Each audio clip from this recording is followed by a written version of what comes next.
A quorum of 100 voters is present. This annual town meeting is called to order. The meeting has been called pursuant to warrant dated April 22nd, 2024, duly served and returned on April 25th, 2024. Please rise for the Pledge of Allegiance. Oh, good, I'm up. It's all about timing, honey. I pledge allegiance to the flag of the United States of America and to the republic for which it stands, one nation, under God, indivisible, with liberty and justice for all. At the request of the Select Board, Lee Davis is recognized now for a land acknowledgement. As we gather this evening for our annual town meeting, where we will decide upon the future direction of our community, it is important that we also look to and learn from the lessons of the past. We want to acknowledge that we are gathered on the traditional lands of the Mohican people and honor with gratitude the land itself and the people who have stewarded it throughout the generations. We commit to continuing to learn how to become better caretakers of the land we inhabit, to understand the history and traditions of those who cared for it before us, and to learn from the successes and failures of preceding generations in the pursuit of a more just, equal Great Barrington. Thank you. Welcome to this town meeting. My name is Michael Wise. I'm Great Barrington's elected moderator. Housekeeping matters.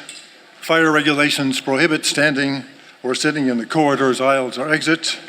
Please take note of the emergency exits nearby. The meeting is being recorded by CTSB and will be available for viewing later. And please turn off your cell phone ringers. The people on the stage in front of you, to my left, the most important person in the room, the town clerk, Jennifer Messina,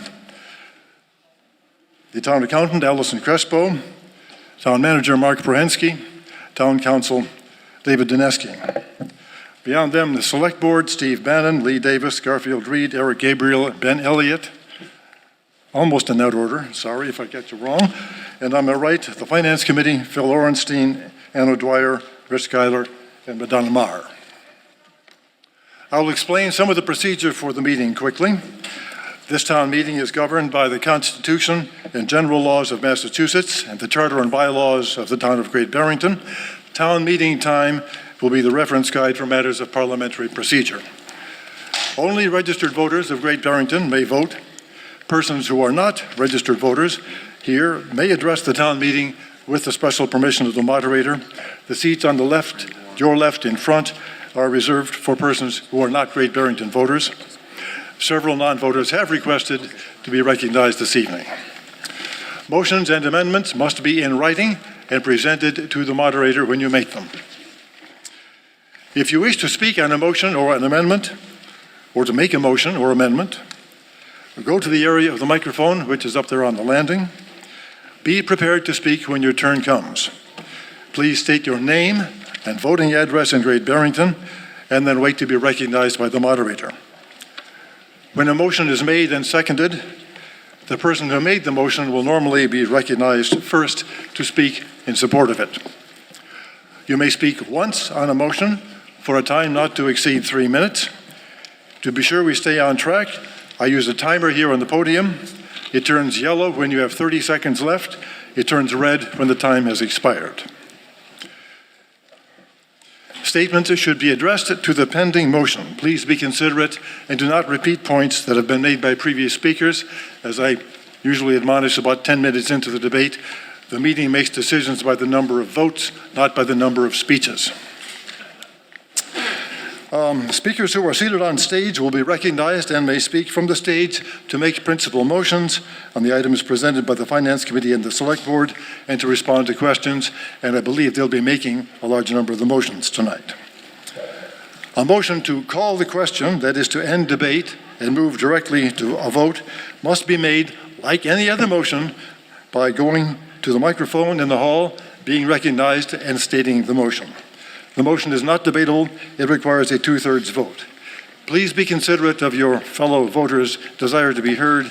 It's a kind of dirty pool to move it because you don't want the meeting to hear a point you disagree with. A long colored card has been issued to each voter. Use that card to vote by show of hands and to re-enter the auditorium. To tally the vote by show of hands, a teller has been assigned to each section. The counters will report their numbers from the microphone so that we can tally and report the results immediately. A set of colored ballots with yes and no printed on them has been issued to each voter to be used to vote by secret ballot. When a vote by secret ballot is called, the moderator will specify which color to use.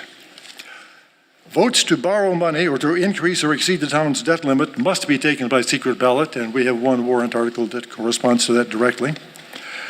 On a motion or an amendment that seeks to appropriate or to raise more than the Finance Committee has recommended, the vote will be by secret ballot if 20 or more voters request it. If such a motion comes up, I will ask if there are 20 voters who want a secret ballot. Changing the method of voting on a motion is done by making an incidental motion during the debate on it. That motion requires a majority vote, and like any other, is made by going to the microphone. The moderator has discretion to call for a vote by secret ballot in other circumstances. In the event of a tie vote, the motion fails. The moderator will not exercise a casting vote in this meeting. A motion for reconsideration may be permitted only if made within 15 minutes after the announcement of the result of a vote. That's one reason why I always note the time when I announce a vote.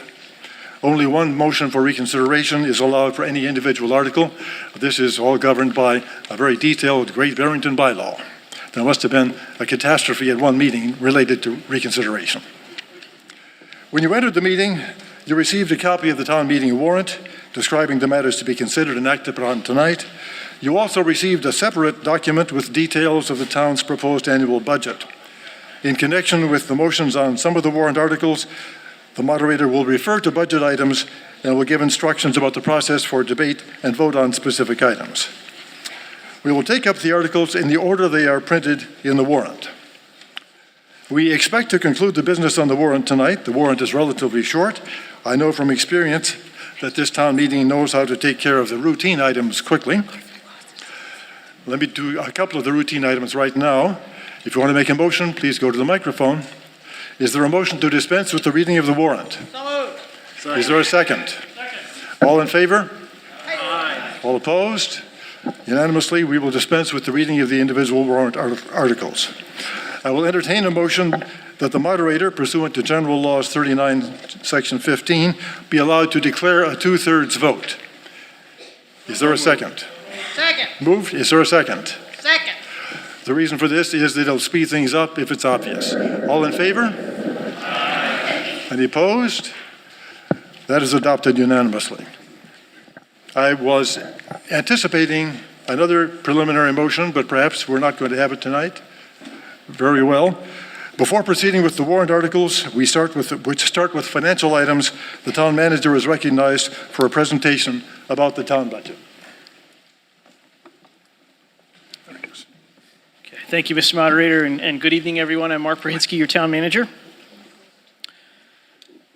So I generally try to keep my presentation as brief as possible, but I am going to ask this year for a few extra minutes of your time, so please bear with me, if you will. You told me it would be 11 minutes. Yeah, I think I've trimmed it even smaller. So I want to start off by thanking and recognizing our board and committee volunteers that make up something like 32 or 33 town boards and committees and donate countless hours of their time to our community.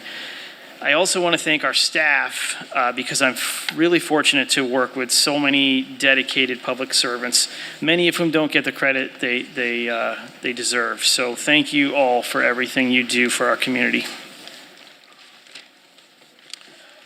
Now, this is the time of the part of the presentation where I usually dive right into the high-level overview of our proposed budget, and I will do that in just a moment. But before I do, I inserted a few extra slides this year in hopes of answering a few common questions that residents tend to ask us this time of year. So, Chris, you can go ahead with the first slide. It's a little hard to read, I'm sorry.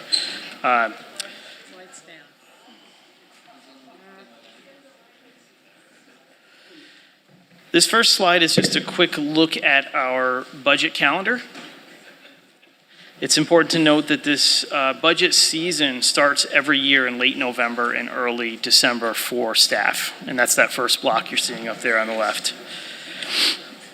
After several team meetings and one-on-one meetings with my department heads and our finance staff, we develop a draft budget. And in fact, some years we have multiple drafts of the budget until we have a much better idea of what our revenue figures look like that year. Somewhere around early February, we present a draft budget at what we generally refer to as the budget kickoff meeting. And the Finance Committee then holds a series of budget workshops followed by a public hearing. So all of these meetings are not only open to the public, but we offer virtual attendance options now as well. And tonight, our annual town meeting, which is the final block up here to the right, is the conclusion of this 5-month-long process. And I just wanted to mention that a great deal of research, discussion, and careful consideration goes into this process. And this year, those discussions resulted in about $580,000 in operating budget reductions and another $5.5 million in capital reductions. Next slide. So what's different this year? The first question up here. I just wanted to mention, this was without a doubt the most difficult budget I have ever been involved in drafting. And we're not alone. We're not unique in any way. Budgets are up significantly in many cities and towns this year. Fixed costs are up across the board.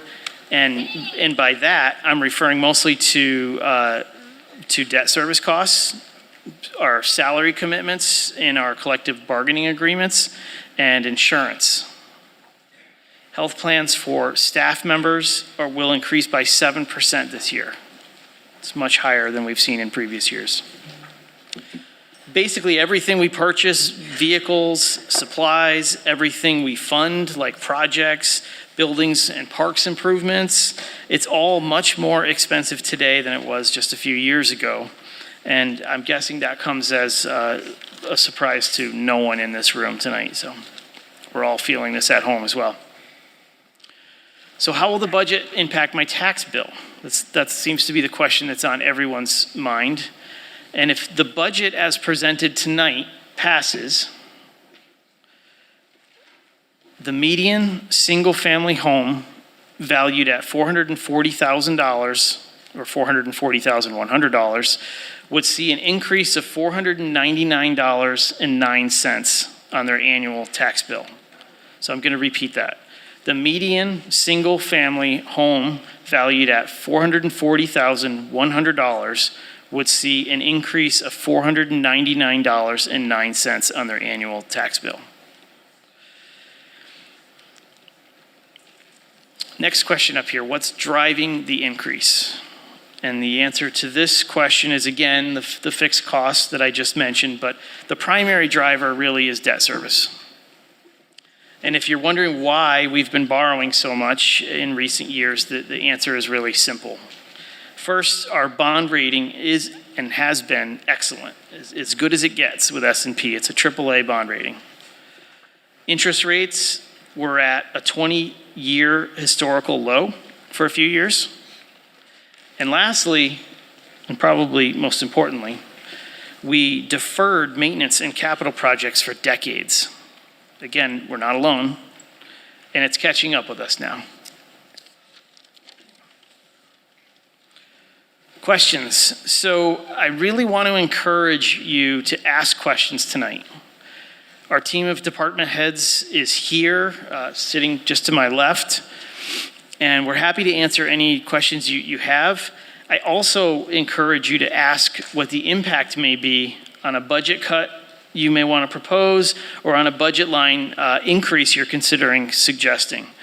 And I mention this because what may seem like a simple budget cut to you may have broader impacts on town services. So please ask the questions on your mind tonight. We're here to answer those questions. We have a habit of, this is not a criticism, just the reality. We have a habit of adding to the budget at town meeting. And I want to urge you this year, because of the percentage increase that we're seeing, not to do that. The time for those recommendations really is during the budget process, when we have an opportunity to take a good look at our priorities and decide how to craft this budget. The time is really not at the last step in this process, which is tonight at town meeting. So back to the budget. This is where I usually begin. Here's some of our priorities for the fiscal 25 year. And I want to mention that we start this process each year by identifying our priorities and building the budget accordingly from there. Some of our priorities are obvious and they carry over from year to year, and some are new priorities that we insert every year. But the two in red up here, the second and fourth bullet, the two in red I want to just stop on and highlight for a moment. We, in working with our neighbors to the north, the towns of Stockbridge, Lee, and Lenox, we created a regional building department this year. Following the retirement of our longtime building commissioner, Ed May, and with a very limited pool of qualified inspectors in the area, this approach really made the most sense.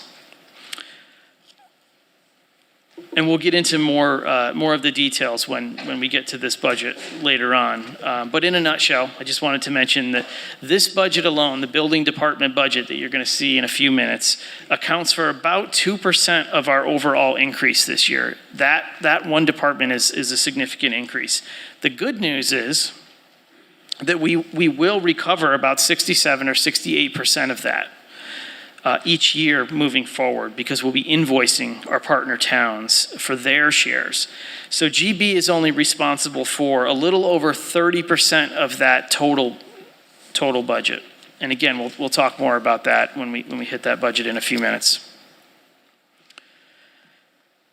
And lastly, this fourth bullet up here, we're asking you to consider continuing our investments in our town buildings, our roads, our bridges, and our parks. And I know that some would say we can't afford to keep borrowing. I've heard that from you. I hear you. But I would argue that we can't afford not to borrow either. Again, going back to what I just said about deferred maintenance costs and deferred projects, they do not get any cheaper. So it's finding that right balance that's important, and I think this budget accomplishes that. Next slide. This is a slide of our revenues, and it's just a quick look at our anticipated revenue sources for the coming year. Local receipts and revenues appear to remain strong at this time, so that's good news.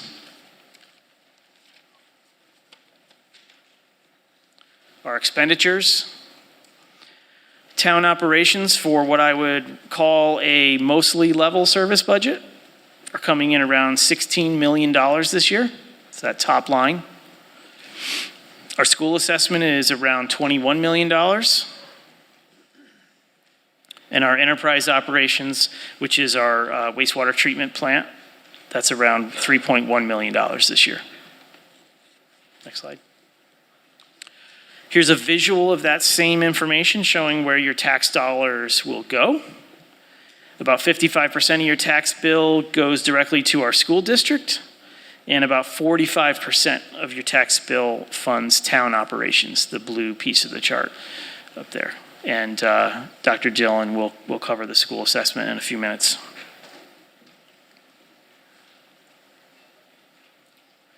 Okay, this is just a look at our operating budgets over time, fiscal 21 to fiscal 25.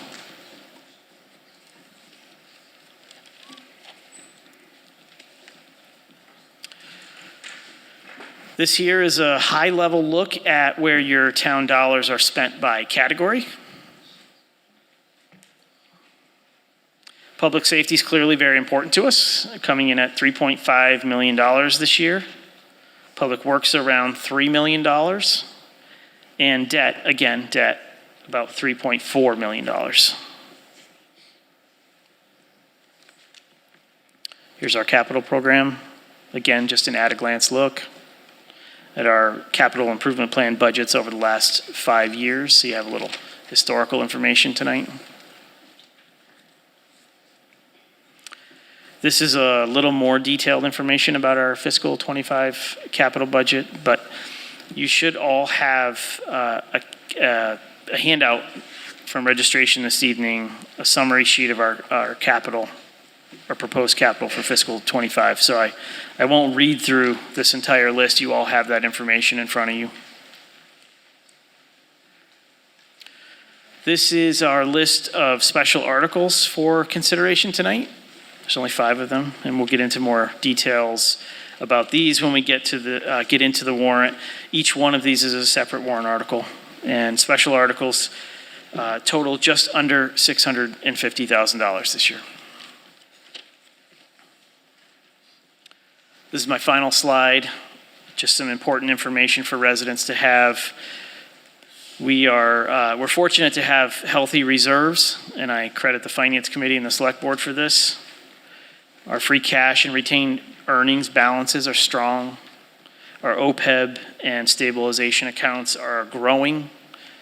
Those balances through the end of the calendar year are listed up here. And that's all I have. That's a wrap. I just want to thank everyone again for their patience, and feel free again to ask us questions as we start to move through the warrant now. Thank you. Thank you, Mark.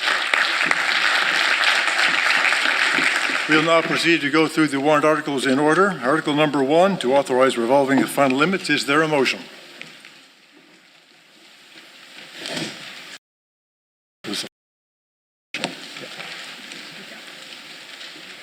Yes, please. Article 1. John. Can you hear me? Yes. Article 1 voted that the town set the fiscal 2025 spending limits for town revolving funds as set forth in the warrant, namely plumbing inspections $25,000, wiring inspections $65,000, gas inspections $20,000, parks and recreation $20,000, and council on aging transportation $80,000. Motion has been made. Is there a second? Second. Motion has been made and seconded. Is there an explanation or a statement about it? The Finance Committee believes this is self-explanatory, and it is motion number 1 every year. If there's no other discussion, all those in favor, please raise your cards. All those opposed, motion carries at 6:23. Article 2.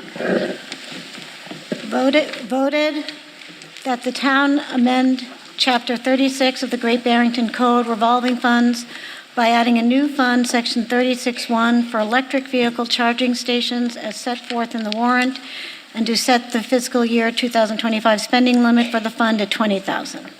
Is there a second? Second. Motion has been made and seconded. Is there an explanation for this item? Apparently not. They do consider it self-explanatory. Any questions? Seeing none, all in favor, raise your cards. All opposed, raise your cards. Motion passes at 6:24. I told you, 1 minute, we can do these.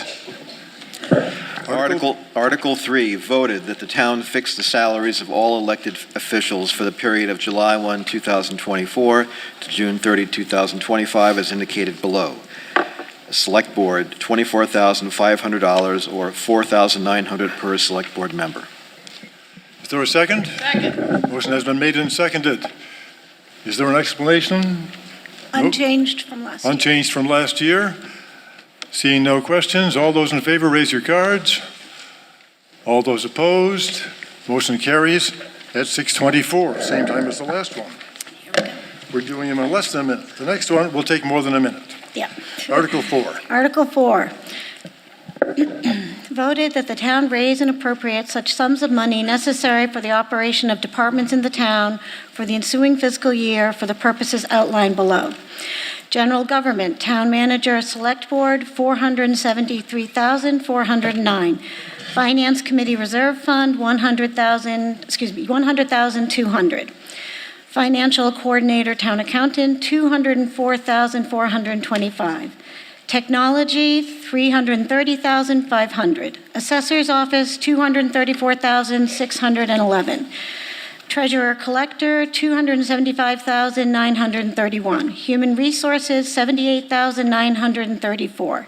Town Clerk Elections, $158,944. Conservation Commission, $47,173. Planning Board, $5,610.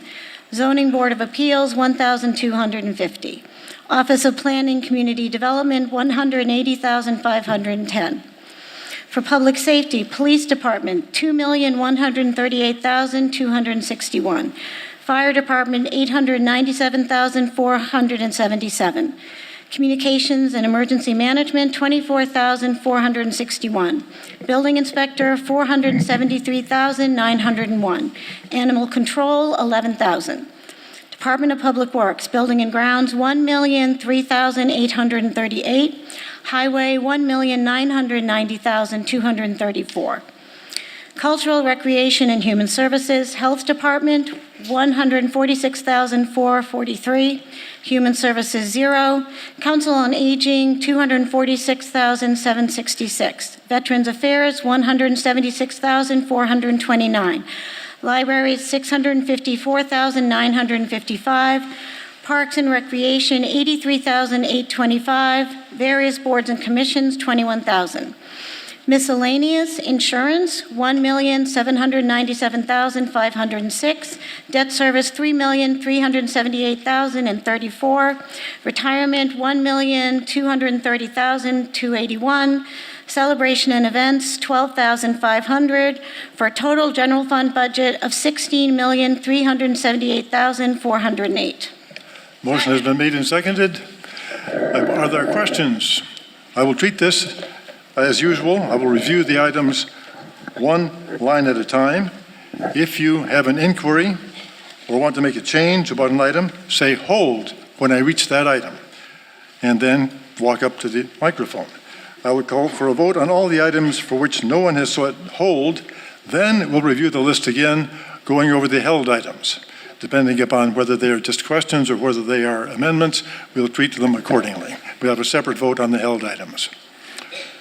Beginning at the top, Town Manager and Select Board, Finance Committee and Reserve Fund, Financial Coordinator and Town Accountant, Technology, Assessor's Office, Treasurer Collector, Human Resources, hold on Human Resources, Town Clerk and Elections, Conservation Commission, Planning Board. Planning Board is a hold. Zoning Board of Appeals, Office of Planning and Community Development, Police Department. Police Department, there's a hold. Fire Department, Communications and Emergency Management, Building Inspector, Animal Control, Buildings and Grounds, Highway, Health Department, Human Services, Council on Aging, Veterans Affairs, Libraries. Libraries is a hold. Parks and Recreation, various boards and commission, Insurance, Debt Service. Debt Service is a hold. Retirement. Did I hear retirement hold? Maybe not. Okay. No hold on retirement? Okay. Celebrations and events. Okay. As I read it, there are holds were called on Human Resources, Planning Board, Police Department, Libraries, and Debt Service. We will go over those one by one, but first we will vote to approve or disapprove all of the other line items except those five. Those five. All in favor, raise your cards. All opposed?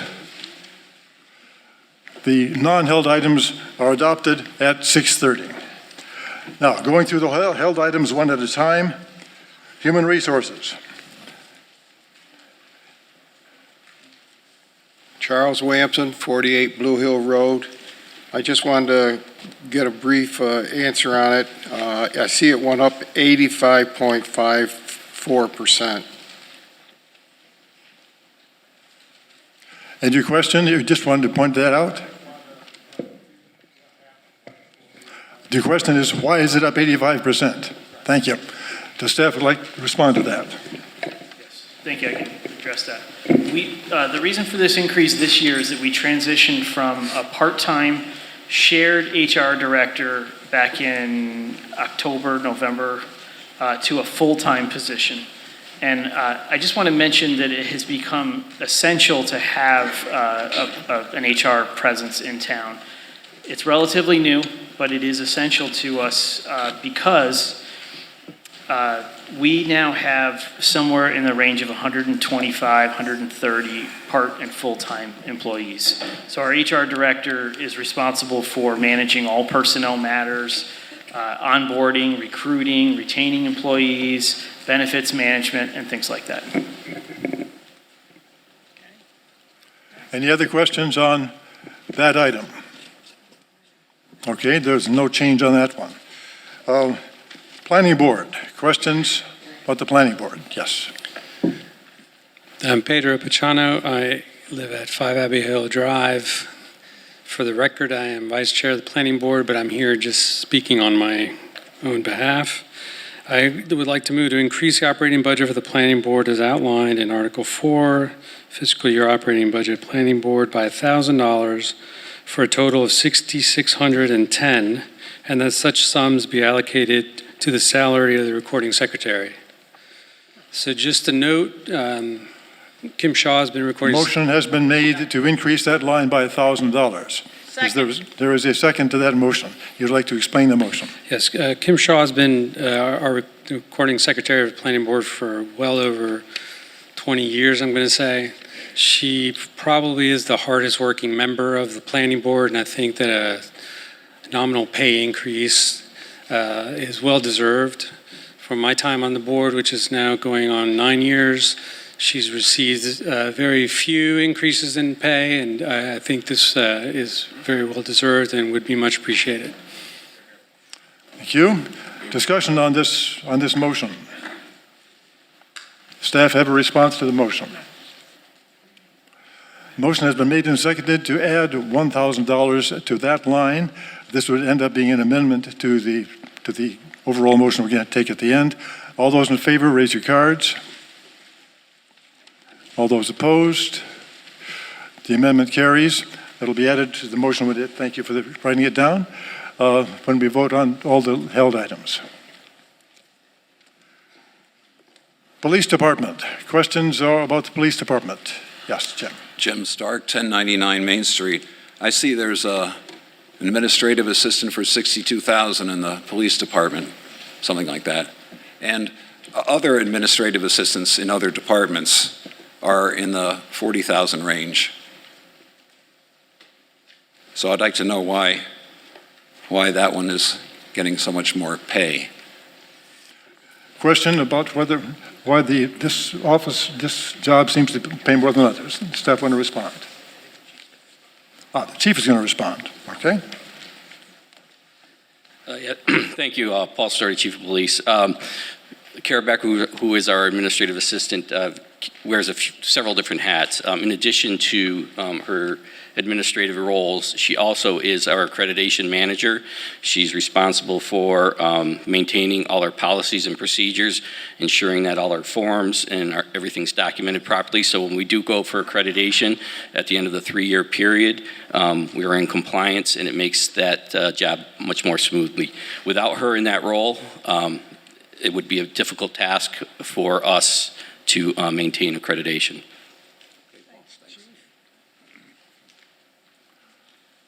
Erica Milkey, 360 Park Street in Housatonic.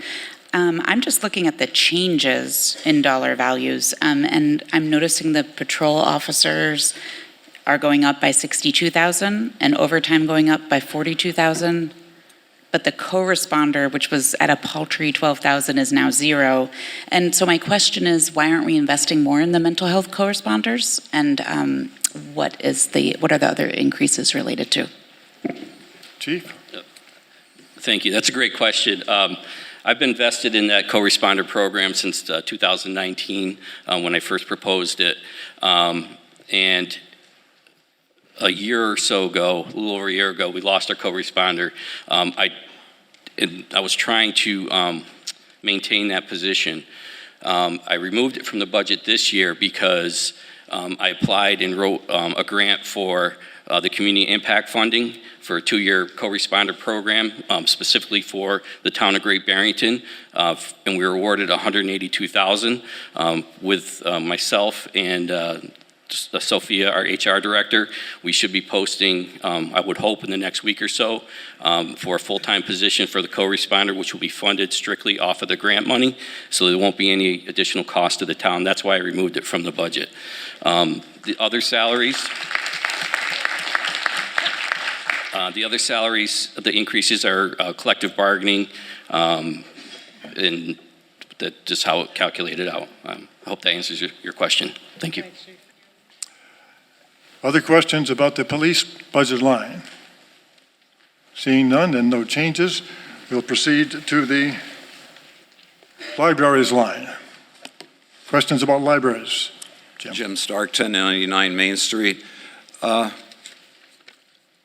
There are, I couldn't tell from the budget presentation, but how many librarians are on staff at any given time at Ramsdale, please?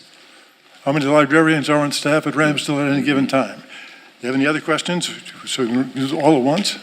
Well, I think there may be 2 librarians there, but I only see 1, and I don't know why 1 isn't sufficient. Would the library staff like to respond? My name is Dawn Jardine. I'm the Director of Library Services. There's between 2 and 3 people usually at Ramsdale. You'll always see 1 person at the desk. Often there is a second person in the back office processing materials and working with the collection. Where's the third? Sometimes there's a third, not often, maybe twice a week. Depending how busy we're finding things to be, and they would be up front as well. Thank you. Thank you. Any other questions about the library line? Apparently not. I see no request for a change in that line. Finally, debt service. There was a hold on debt service. Eric Brune, 264 Main Street, Great Barrington. In the spirit of asking questions, it's almost $1 million increase in debt service. How much money does the town owe? What's the impact of the budget on that going up or down in the future? Why is there such a dramatic increase in the debt service? Okay, I hear 3 questions. Finance want to do that, or does town manager want to do that? No. Eric, is your question total debt service? That's the first part of it? First question was how much does the town owe? How is that, is that increasing over the course of time? Is this a result of interest rate increases? Just give us a minute. We're trying to pull that information down.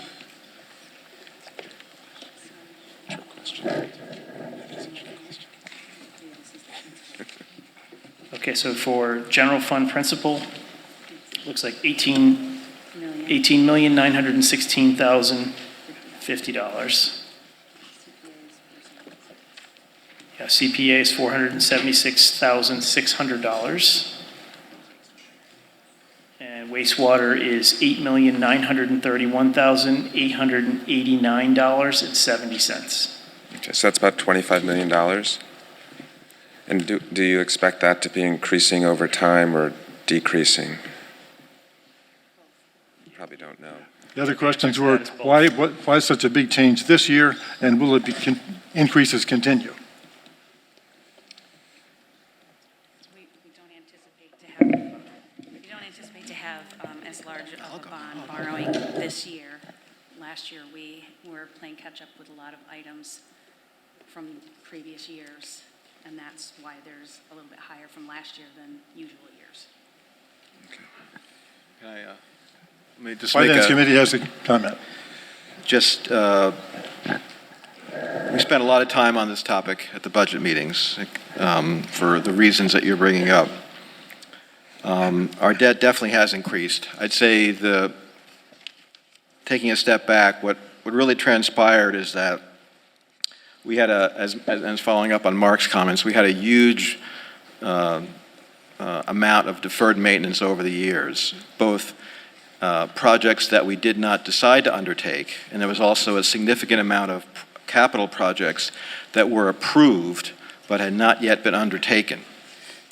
So, I mean this in a very positive way, our Department of Public Works over the last couple of years, and we'll give a lot of credit to Joe Aberdale, has done a terrific job of taking that list of approved projects that had been sitting on the side, and obviously COVID played a part in that. And they did a terrific job of actually getting those important projects that were approved actually done.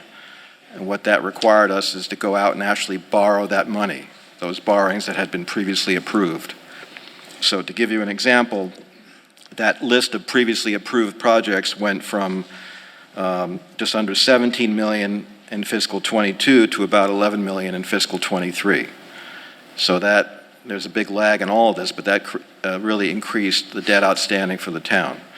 So a lot of public works projects got done, our roads are in better shape, but that basically ended up in us undertaking a significant amount of debt. We also have another factor is increasing interest rates. There's no two ways about it. And is there a projection on the future for debt? I guess I'll just come, I can't, I think the hard part is, we don't know exactly when the borrowing will occur, but we worked really hard in this year's budget to bring the borrowing rate back down. In Mark's presentation, he talked about the capital borrowing in the past years, and this past fiscal year 24, we borrowed a lot. So in the budget meetings this year, we worked to bring the borrowing amount down for the operating budget. The presentation Mark gave also includes the wastewater borrowing, which is not part of our operating budget. And we brought the borrowing, and feel free to jump in if I have this wrong, but just over 3 million, which is significantly less than last year's.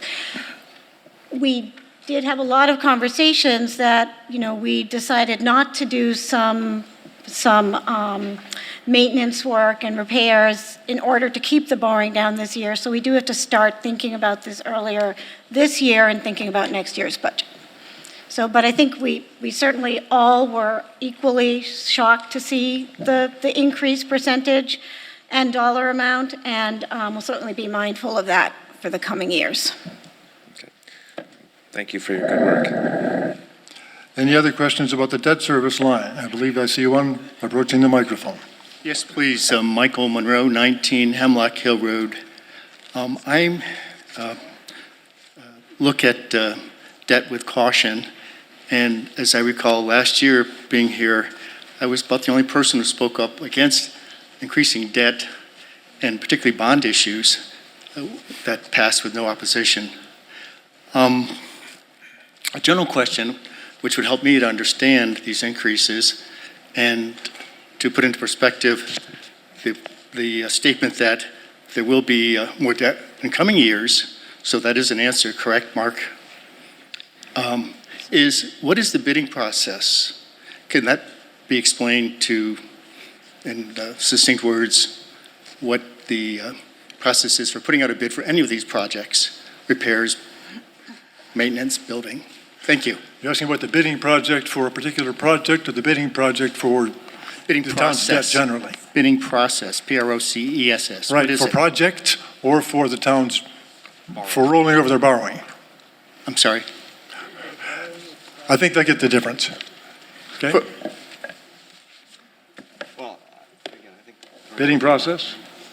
Yeah, so the procurement process, Joe Aberdale, our Department of Public Works head, is here and can probably elaborate on what I'm about to say. But Depending on the amount of the project, that determines what steps we take. But larger dollar figure projects are put out to bid.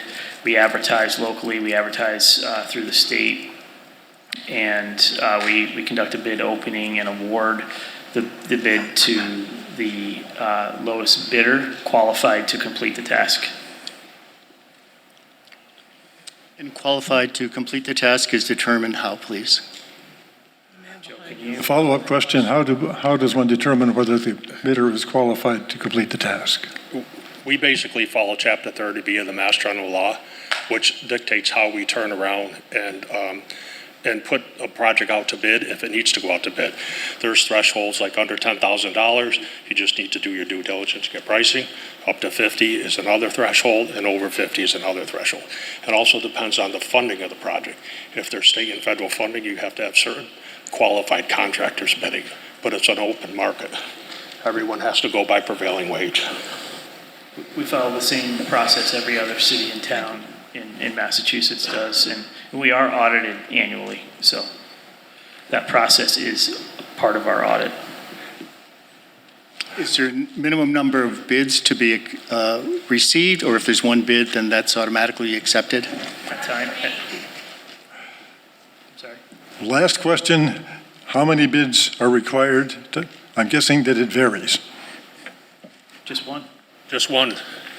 But it's they're advertised publicly, and it's open for anyone to publicly bid it. They are advertised in certain journals and requirements by the state. Some contractors, if they're busy, they elect not to bid it. So we might only have one bid. But if we feel internally that the one bid we got was too high, because we have engineers' estimates, we won't award it. Thank you. Okay, thank you. Question on the debt service line? Yes, please. Peter Frank, 16 Lakeview Road. Everyone knows that inflation, interest rates are super high, and we also expect interest rates perhaps to come down, and we know that deferring maintenance can ultimately increase costs if you let it go too long. But I'm wondering if consideration on some of these capital projects have taken into account the fact that interest rates are bound to come down, and inflation would hopefully also come down as well, thereby saving money by deferring work for now. That question might be equally relevant to the next warrant item, but if there's an answer you want to respond to? Real quickly, I'll just say that we do look very closely at our capital plan each year throughout the budget planning season. And as I mentioned during my presentation, we did reduce our capital plan by about $5.5 million of borrowings and did defer it. So yes, we are looking at it very closely and only pushing projects and purchases through that we feel are absolutely necessary at this time. Seeing no further questions on this item, we have now finished talking about the 5 held items. I'll call for a vote on these 5 held items together. Human Resources, 78,934. Planning Board, as amended, 66,610. Police Department, 2,138,261. Libraries, 654,955. Debt service, 3,378,034. All those in favor, raise your cards. All those opposed, motion carries at 6:49. Article 4. Isn't that just Article? Yeah, that was Article. Article 5, sorry. Article 5. I turned over a blank sheet and I had to guess. Sorry. Article 5. Am I on? Yeah. The sum of $4,705,359 is appropriated to pay costs of undertaking various capital projects and acquiring various items of capital equipment as follows. Number one, purchasing shields for the police department at an approximate cost of $26,300, including the payment of all costs incidental and related thereto, and that to meet this appropriation, the town raised and appropriate said funds. Number two, purchasing radios for the police department at an approximate cost of $8,375, including the payment of all costs incidental and related thereto, and that to meet this appropriation, the town raise and appropriate said funds. Item three, purchasing and equipping a new police cruiser at a cost of approximately $70,000, including the payment of all costs incidental and related thereto, and that to meet this appropriation, the town raise and appropriate said funds. Four, acquiring new roll-off containers for the Department of Public Works for the transfer station at an approximate cost of $25,934, including the payment of all costs incidental and related thereto, and that to meet this appropriation, the town raise and appropriate said funds. Item five, acquiring two new zero-turn mowers with attachments for the Department of Public Works with an approximate cost of $36,750. Including the payment of all costs incidental and related thereto, and that to meet this appropriation, the town raise and appropriate said funds. Item six, purchasing and equipping a new vehicle for the fire department at a cost of approximately $67,000, including the payment of all costs incidental and related thereto, and that to meet this appropriation, the treasurer, with the approval of the Select Board, is authorized to borrow said amount under and pursuant to MGL 4471, or any other authority, and to issue bonds or notes of the town therefore. Item 7, purchasing and equipping new wood chipper for the Department of Public Works at a cost of approximately $82,000, including the payment of all costs incidental and related thereto, and that to meet this appropriation, the treasurer, with the approval of the Select Board, is authorized to borrow said amount under and pursuant to MGL 4471, or any other authority, and to issue bonds or notes of the town therefore. Item 8, acquiring a new truck for the Department of Public Works at an approximate cost of $115,000, including the payment of all costs incidental and related thereto, and that to meet this appropriation, the treasurer, with the approval of the Select Board, is authorized to borrow said amount under and pursuant to MGL 4471, or any authority, and to issue bonds or notes of the town therefore. 9, acquiring a new transit vehicle at approximate cost of $22,000, including the payment of all costs incidental and related thereto, and that to meet this appropriation, the treasurer, with the approval of the Select Board, is authorized to borrow said amount under and pursuant to MGL 4471 or any other authority, and to issue bonds or notes of the town therefore. 10, making various building and grounds improvements, including the courthouse, Great Barrington Fire Station, Mason and Ramsdale Libraries, Police Station, Town Hall, emergency improvements to buildings townwide, and related architectural, engineering, and planning services at an approximate cost of $1,354,000, including the payment of all costs incidental and related thereto, and that to meet this appropriation, the treasurer, with the approval of the Select Board, is authorized to borrow $1,234,000 under and pursuant to Mass General Law, Chapter 44, Section 7.1, or any other authority, and to issue bonds or notes of the town therefore, that the town raise and appropriate $25,000, and that $95,000 be transferred from available grant funds, provided, however, that such borrowing shall be contingent upon approval at an election of a Proposition 2.5 debt exclusion. 11, making various street and bridge improvements at an approximate cost of $2,745,000, including the payment of all costs incidental and related thereto, and that to meet this appropriation, the treasurer, with the approval of the Select Board, is authorized to borrow $1,745,000 under and pursuant to Mass General Law, Chapter 44, Section 7.1, or any other authority, and to issue bonds or notes of the town therefore, that $900,000 be transferred from Chapter 90 funds, so-called, and $100,000 be transferred from available grant funds. 12, making parks improvements at an approximate cost of $153,000, including the payment of all costs incidental and related thereto, and to meet this appropriation, $95,000 be transferred from available grant funds and the town raise and appropriate $58,000. The amount authorized to be expended by this vote, including by borrowing, are estimates based on information available, and the town is authorized to expend more for any project and less so for another, so long as, in the judgment of the Select Board, each project to be funded can be completed within the total amount authorized to be expended by this vote. Is there a second? Motion has been made and seconded. This is a pretty complicated motion. Here's how we're going to deal with it. I will review these items one at a time.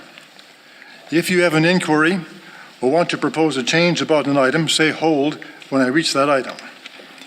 After having gone through the whole list, some of you may have said hold, and I hope you are on the way to the microphone.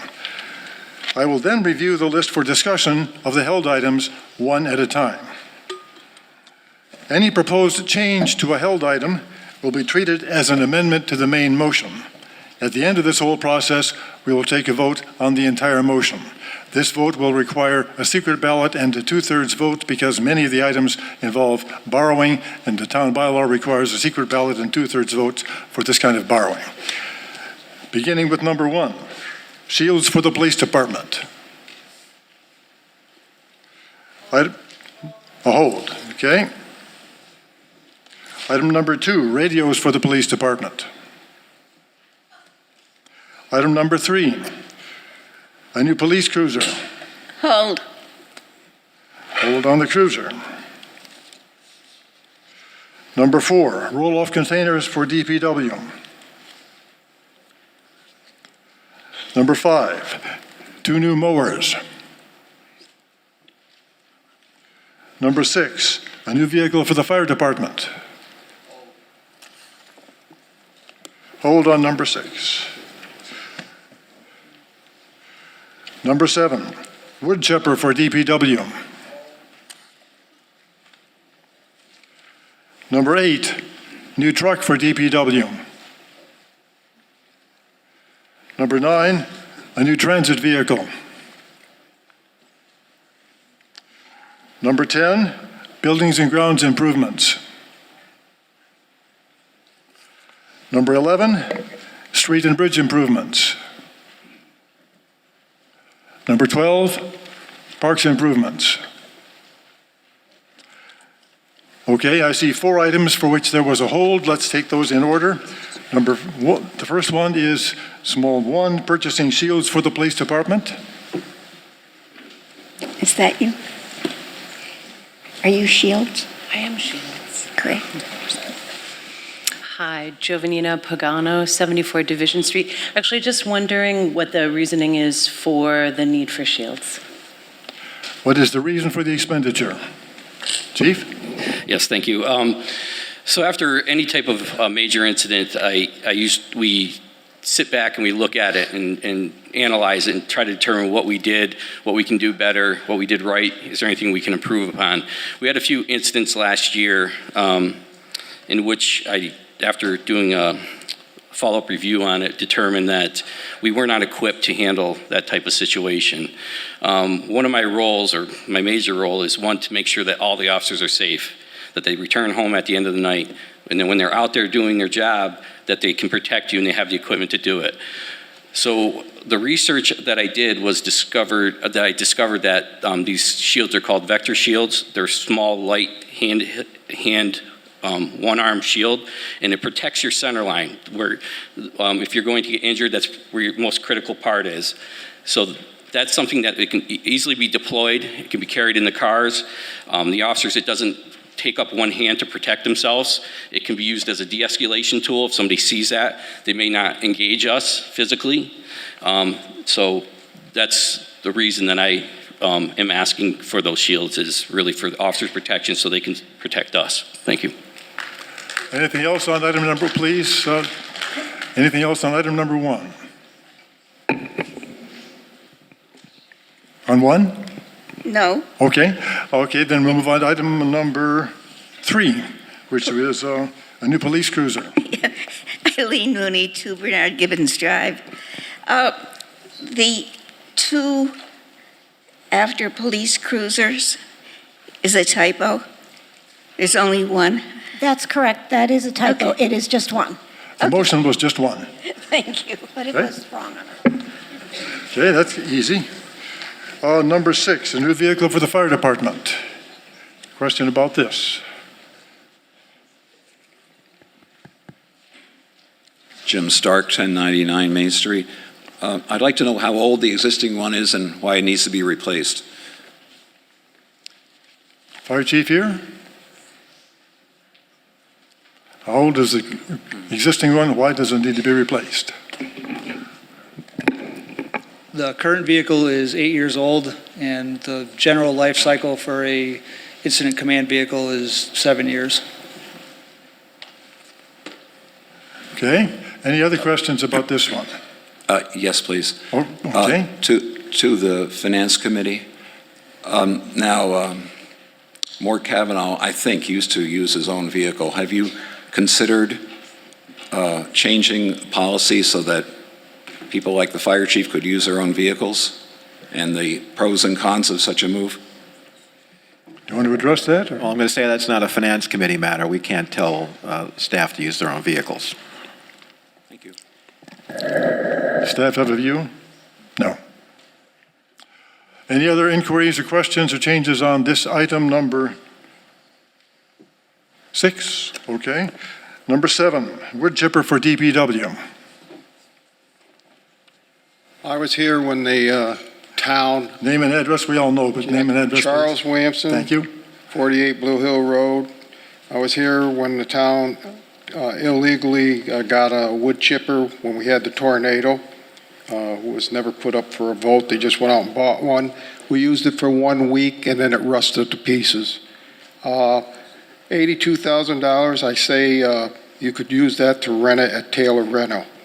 And I did have another hold, but I didn't hear you say it. I want to talk about the transit vehicles. I don't believe we should put $82,000 into something that we're not going to use. We can rent a wood chipper. Okay, there's somebody objects to number 7. Anybody want to make a change on number 7? Seeing none. You said you wanted to put a hold on number 9, since you're right there. I'll let you talk to it. Coordinate with what I've got on the sheet. I didn't hear you. Mine is the very last one on the line. Transit vehicle, 22,000, 2 of them. Right. And do you have a question about it? Well, I'm trying to save some money, so do we need 2? Could we go with 1 and utilize 1 to the full extent instead of having 1 sitting and using 1? I mean, our budget is going up pretty good, like you've already admitted that it's going up with inflation and everything. Could we just use 1 this year and ask for another one next year? I believe, if I'm not mistaken, that the motion was for 1. I know the warrant says 2, but the motion that was made tonight was for 1. Well, that's what I see too. So I just We apologize. That's a typo, and 2 had come in front of us at the start of this budget season, and that was a cut we made down to 1. You answered my question. But it does, if you want to Thank speak you. to the 1. Okay, so nobody has asked for a change in the items on here, has made a motion for a change, so we will now proceed to vote. And this is your time for recreation and recess, because this has to be done by secret ballot. Mr. Moderator, can I ask a question about the authorization for bond? The authorization for funds, it made a general question about the entire motion? Okay. Yep. Yeah, because a lot of these are around borrowing more money. And the way I understood the answer to my question before is that about $5 or $6 million of authorized borrowing was enacted from previous years this year. How much money is there of authorized funding that hasn't been spent? Do we have any idea? Well, this is a bit of there's a lot of numbers involved in this question. I'm happy to send you some more information to help you understand it.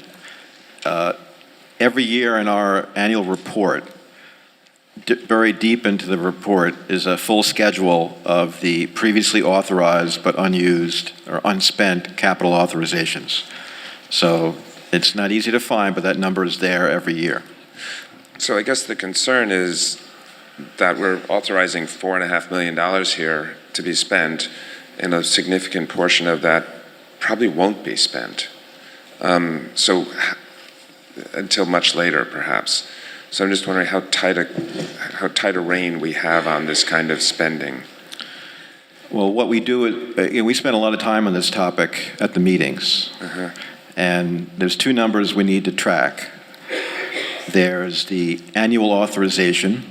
Well, there's actually three numbers. The annual authorization, the total debt actually outstanding every year, and the debt that's been, and the funds that have been previously authorized but not spent. So they're all moving in various ways, and that results in the net debt outstanding every year. We have the amount of previously authorized projects, as I mentioned earlier, the amount of previously authorized capital projects has dramatically reduced over the last couple of years, again, attributable to our Department of Public Works actually getting those projects done. So that's good in that we get projects done, and that's less good because it involves borrowing. I also want to say that, again, just to reiterate what Mark said, is that even before the budget process began, the DPW made a presentation to the Select Board which was a very careful, detailed study as to the overall need for capital projects across the town's assets, primarily buildings. Of that relatively large number, the DPW came with a reduced number at the beginning of the budget process. That number was dwindled down again by discussions between DPW and the town manager. And then a lower number was brought to the Select Board and the Finance Committee, and we dwindled that number down even more.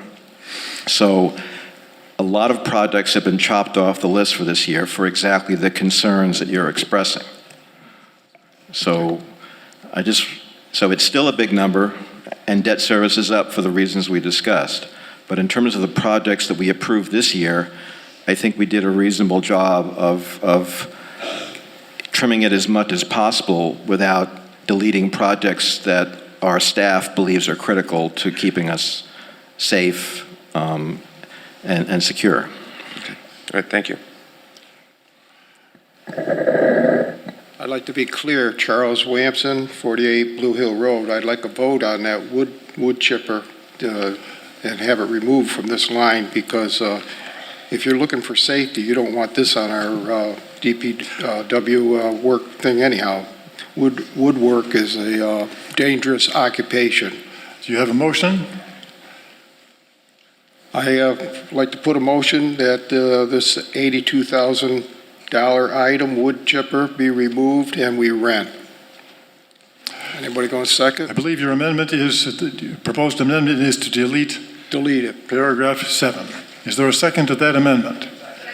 Motion has been made and seconded. You've already spoken to it some. Do you really want to speak some more? Nope.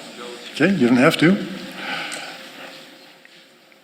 Jenny Clark, Oak Street. Is there discussion on this one? We're discussing the amendment right now. Correct. I'm letting Mr. Williamson make an amendment about the wood chipper. Great. Can we have Mr. Aberdale respond to that? Thank you. I will.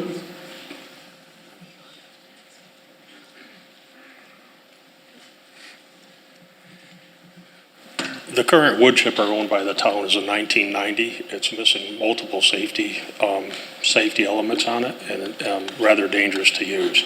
Can you get the microphone up?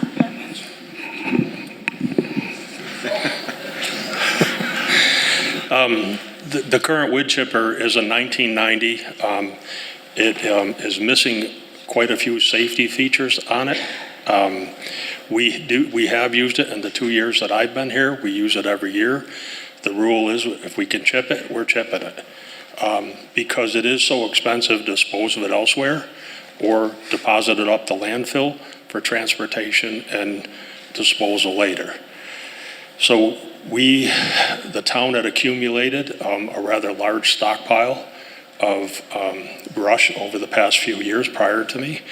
And we had called someone in to chip it, and it was almost $6,000.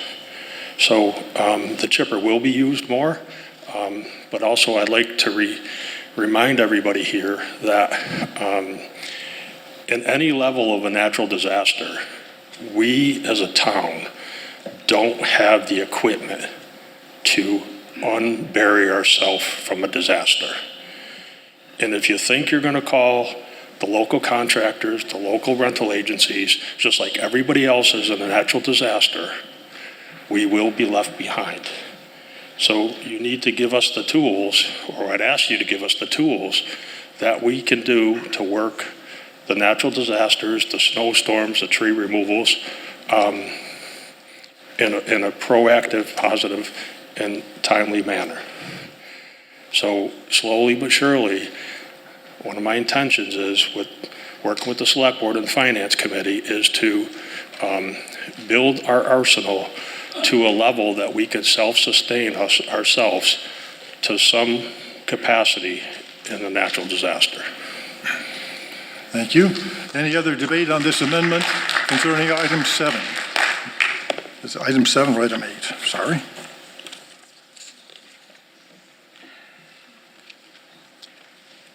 Seeing none, I'll call for a vote on the amendment. The amendment is to delete item 7 from this motion.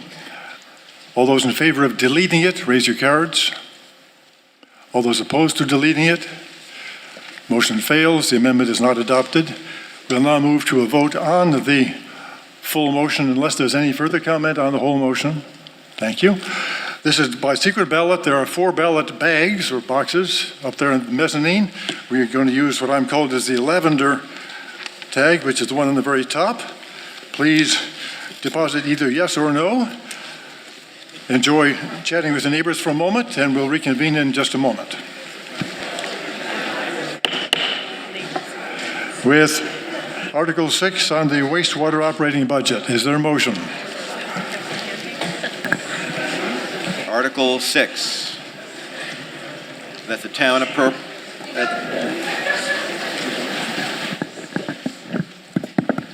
Article 6, that the town appropriate from the receipts of the wastewater treatment plant such sums of money necessary for the operation of the sewer division for the ensuing fiscal year for the purposes outlined below. Salaries, $554,683. Expenses, $1,058,480. Insurance benefits, $235,810. Miscellaneous transfers, $292,824. And debt service, $1,011,498 for a total treatment plant budget, $3,153,295. Is there a second to that motion? Motion is made and seconded. I will treat this motion like we did for the town's operating budget. I'll read each line. If you have a question or want to propose a change, please say hold. We will deal with the held items separately after dealing with what's left. Item 1, line 1, salaries. Next line, expenses. Insurance and benefits. Miscellaneous and transfers. Debt service. Nothing being held.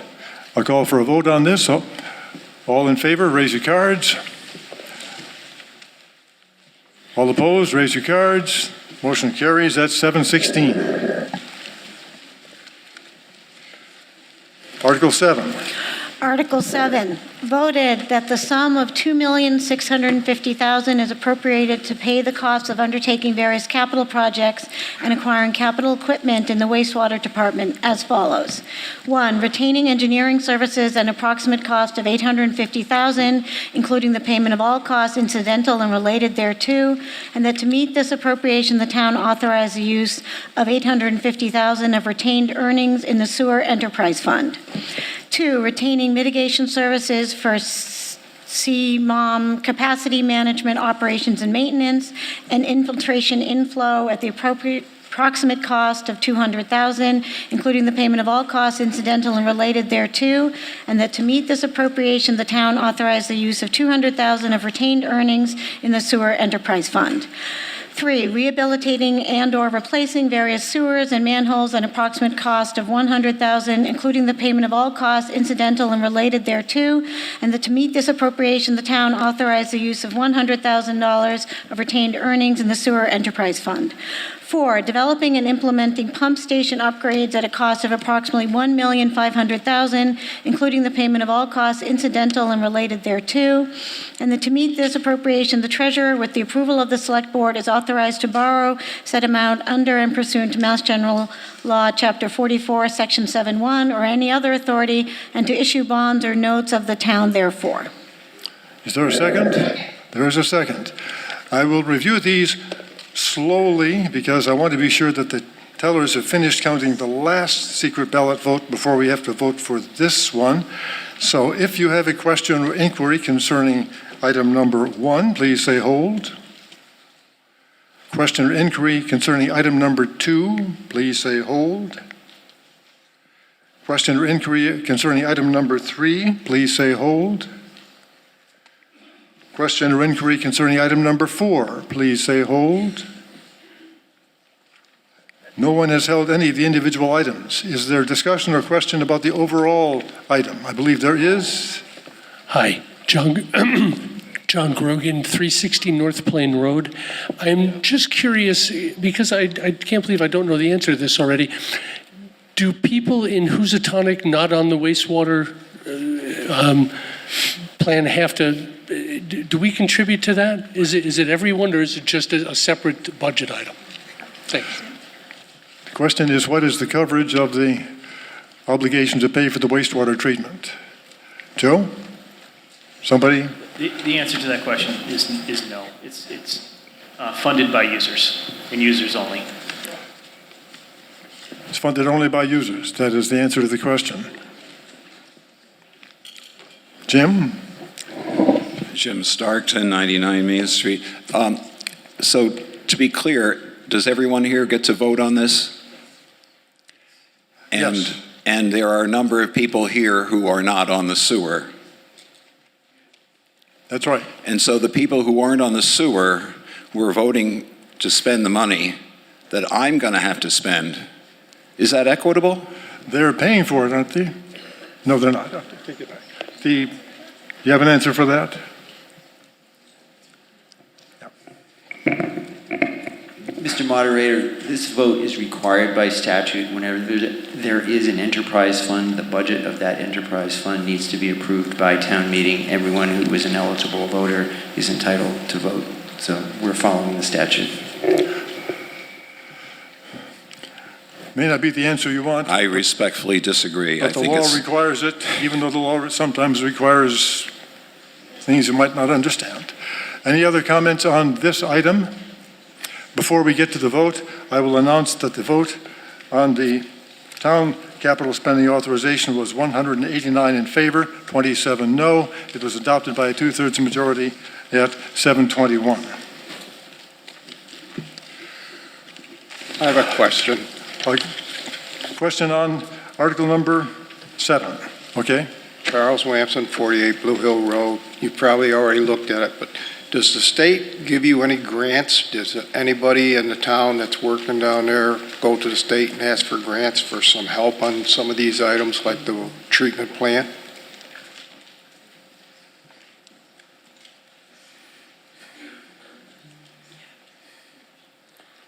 The answer to that question is yes. We just got a Clean Water Act grant for, I think, $150,000.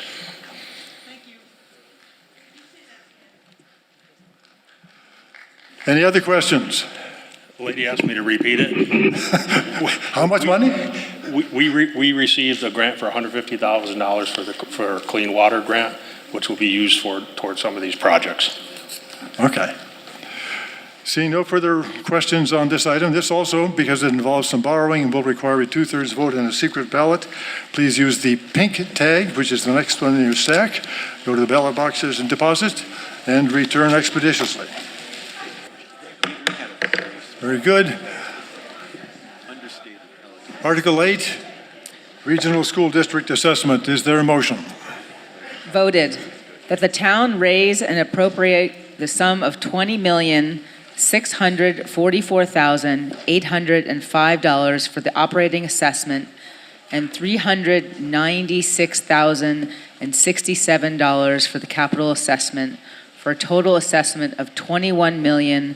$40,872 of the Berkshire Hills Regional School District. Motion has been made. Is there a second?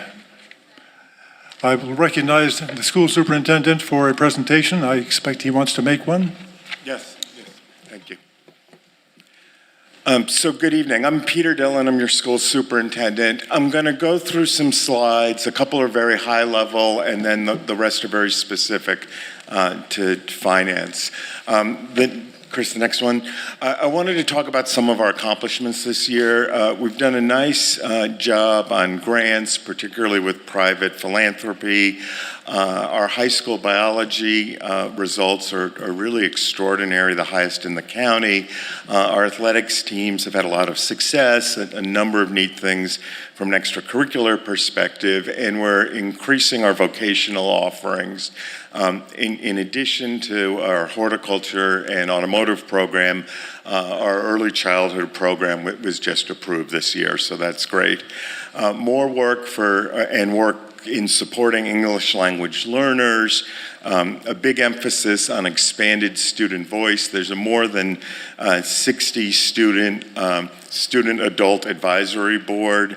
Lots of progress on the high school project. There's a meeting coming up next week, and we encourage you to join us for that. And a really good year in terms of post-secondary placement in a year that's been really hard all over the country. We've got students that are going to graduate and go right into work, into the trades for the National Guard, students going to the Berkeley School of Music in Massachusetts and to Berkeley University in California. A few other ones, NYU, Williams, UMass, BCC, Mass Maritime, Tulane, Oberlin, Skidmore, the University of Oregon and Vermont, Carleton College, Syracuse, Springfield, St. Andrews, and Quinnipiac. Our students are working really hard and having a lot of successes.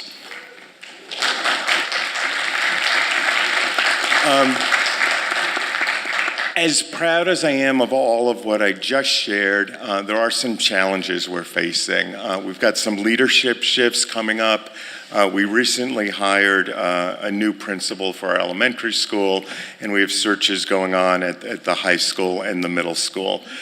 From a federal perspective, there's declining grant funding. A lot of the post-COVID era relief is drying up this year. And the December 8th search and that aftermath has weighed heavy on the district, and we're working hard to move forward there. What I'd like to do now is shift a little bit and talk about our operating budget. You see the numbers here. The percent increase is 4.53, and the net operating budget, the percent increase is 4.82. As we go to the capital, and the bigger numbers are there as well, right? The 35 million and the 33 million. As we go to the capital budget, you could go one more. We see a significant decrease here. That's because we're retiring the debt on the elementary and middle schools. And in the next page, you'll see we are carrying some money for stabilization funding and some money for short-term interest. On the revenue side, and in this slide, and sorry that that one in the corner or the bottom, the all other revenue, got a little mangled. This sort of describes where we get our funding from. Chapter 70 is from the state, so the state is contributing 10% of our total budget. The minimum local contribution is the required amount that each town has to pay, and that's 33%. And then in addition to that, the towns pay another 47%. Chapter 71, that 2% is regional transportation. So the state promised all the regions 100% reimbursement. We get less than that. Choice and tuition is about 5%. And E&D is excess and deficiency. So in a school district, that's the equivalent of free cash. So we take money that we had and we apply it to reduce future assessments. Here's a slide that explains that. So our certified E&D was $792,101. That's 2.27 of the total budget. We're using $617,000 to offset the operating budget. And E&D is built up at the end of the year when their resources that are left over drops down to that, it gets certified, and then we could use it in a future year. Now I'll go into the assessments. Most of you understand this. In the far right column is fiscal year 25. You see that Great Barrington's share has gone down slightly. With 653 students. Stockbridge's share also went down with 114, and West Stockbridge's share went up a little bit. Remember this as you look at the next couple slides, because it drives what happens. So now you see the minimum local contribution. Great Barrington's is $8,593,682. The other two towns, because they have a much smaller population, are smaller. This is the net assessment to each of the towns. In Great Barrington, it's $21,040,872, and Stockbridge and West Stockbridge are each $3 million and a little more than that. The total change to the assessment is 4.02%.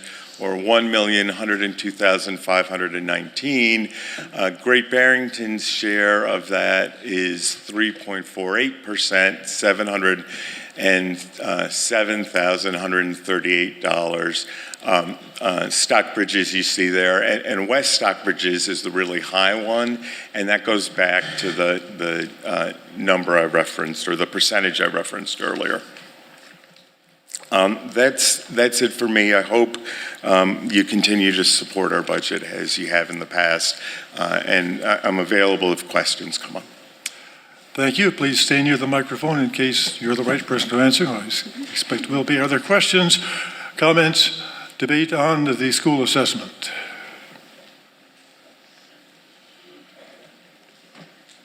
This will be my last question. Charles Williamson, 48 Blue Hill Road, Great Barrington. You've heard this before, but the average cost roughly for a student is around $25,000, I believe. Yeah. And our great state of Massachusetts allows for school choice roughly a little over $5,000. So the town of Great Barrington picks up basically the lion's share of that other $20,000. And I asked the town a month ago for some numbers. The illegals that we have now in our town, which is over 50. Order, please. And the housing down there by the VFW, we're getting more students into the school that us taxpayers are paying for. All I'm saying is it's time for the state to update the school choice and stop paying us only $5,000. They should be paying up to around $20,000 instead of us paying for it. Thank you. I don't know if you need to respond to that. I doubt there's anybody in this room who disagrees with that sentiment. I've made the same argument to the state. That number's not changed since 1993. It should change. The other thing I often share is the analogy of empty seats on an airplane. So if I have a class with 16 students in it and we take 2 more students, it helps defray the overall cost, and there aren't many additional costs. Any other questions, comments on the school budget? Seeing none, I'll call for the vote. All those in favor of the motion, raise your cards. All those opposed? Motion passes virtually unanimously at 7:35. By the way, Article 7, the capital expenditures of the wastewater plant, the yeses were 204, the noes were 16. That passed by a 2/3 majority, and vote announced at also 7:35. Article number 9, out-of-district vocational tuition and transportation. Is there a motion? Voted that the town raise and appropriate $80,000 to fund the fiscal year 2025 tuition and transportation costs for out-of-district vocational education in accordance with Chapter 74 of the Massachusetts General Laws. So motion has been made and seconded to appropriate $80,000 for this vocational education item. Questions? Comments? Seeing none, all those in favor, raise your cards. All those opposed? Motion passes at 7:36. Article 10. Article 10, voted that the town authorize the use of $3,675,000 in free cash to reduce the tax levy for fiscal year 2025. Motion has been made and seconded to use this money to reduce the tax levy. Any questions or comments? Seeing none, all in favor, raise your cards. All those opposed? Seeing none, motion carries at 7:37. Article 11, payment of prior fiscal year invoices. Voted that the town authorize the payment of prior fiscal year's invoices from the fiscal year 24 operating budgets of the Select Board, Technology, Police, and Insurance Departments in the amount set forth below. Select Board, $36.09 to Carr Hardware. Do I have to reach, do I need to read the account numbers aloud? No? Okay, great. Quiet, please.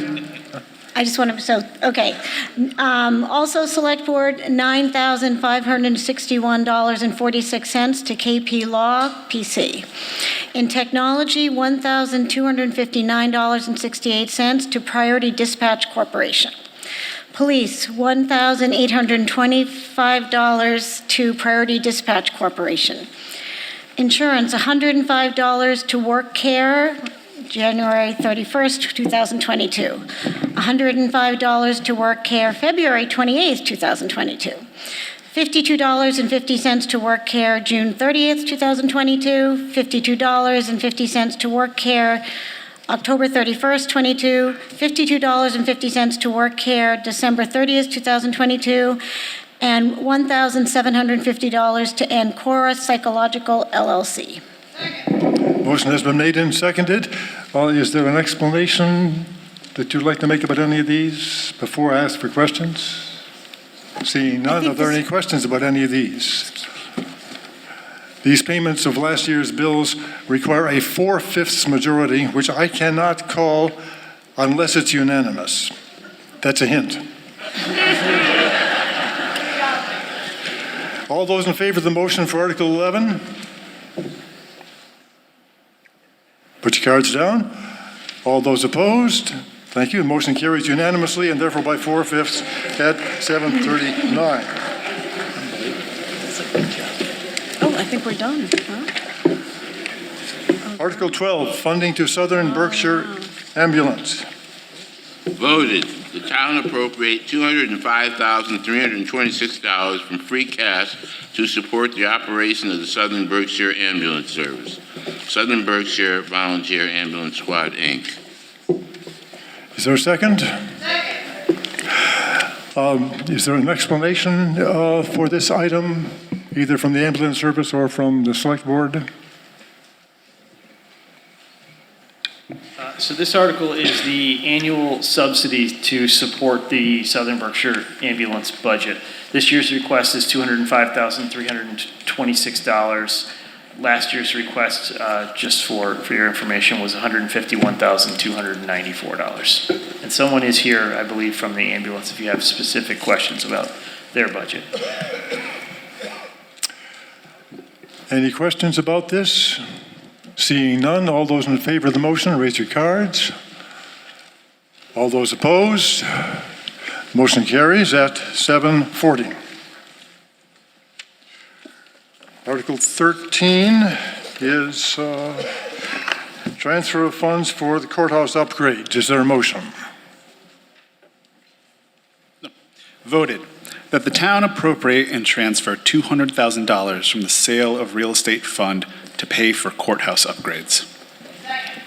Motion has been made and seconded to pay $200,000 for courthouse upgrades. Is there a question or comment? Pedro Pachano, 5 Abbey Hill. I'd like some clarification. It's the Southern District Courthouse. Does Great Barrington pick up the bill for the whole thing? Yes, we do. We are the landlord, the property owner for that facility. We're in the process right now of renegotiating a new 10-year lease. The last term expired in 2024. So this funding that we're looking to secure tonight will fund improvements to that facility, painting, parking lot striping, repairs, general maintenance, landscaping, HVAC servicing, things like that. And I should say before I conclude here, we're currently under our expired 10-year lease collecting about $111,000 a year in revenue, and I suspect that will increase significantly for the next 10-year term. Other questions about this item? Seeing none, all those in favor, raise your cards. All those opposed? Motion carries at 7:42. Article 14, funding for Ramsdale Library architecture design and grant application. Voted that the town appropriate $25,000 from free cash and appropriate and transfer the sum of $125,000 from the sale of real estate fund for a total of $150,000 to fund planning and design phase services for Ramsdale Library improvement. Said sum to be expended by the town for library assessment, planning, feasibility, and/or design, and vote to apply for, accept, and expand Massachusetts Public Library Construction Program grant funds in support of such improvements. Motion has been made and seconded.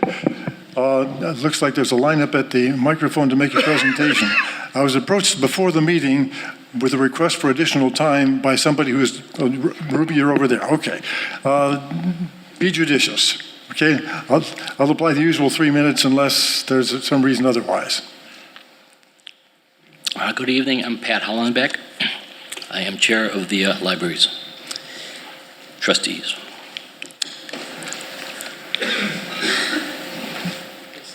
Side one. There we go.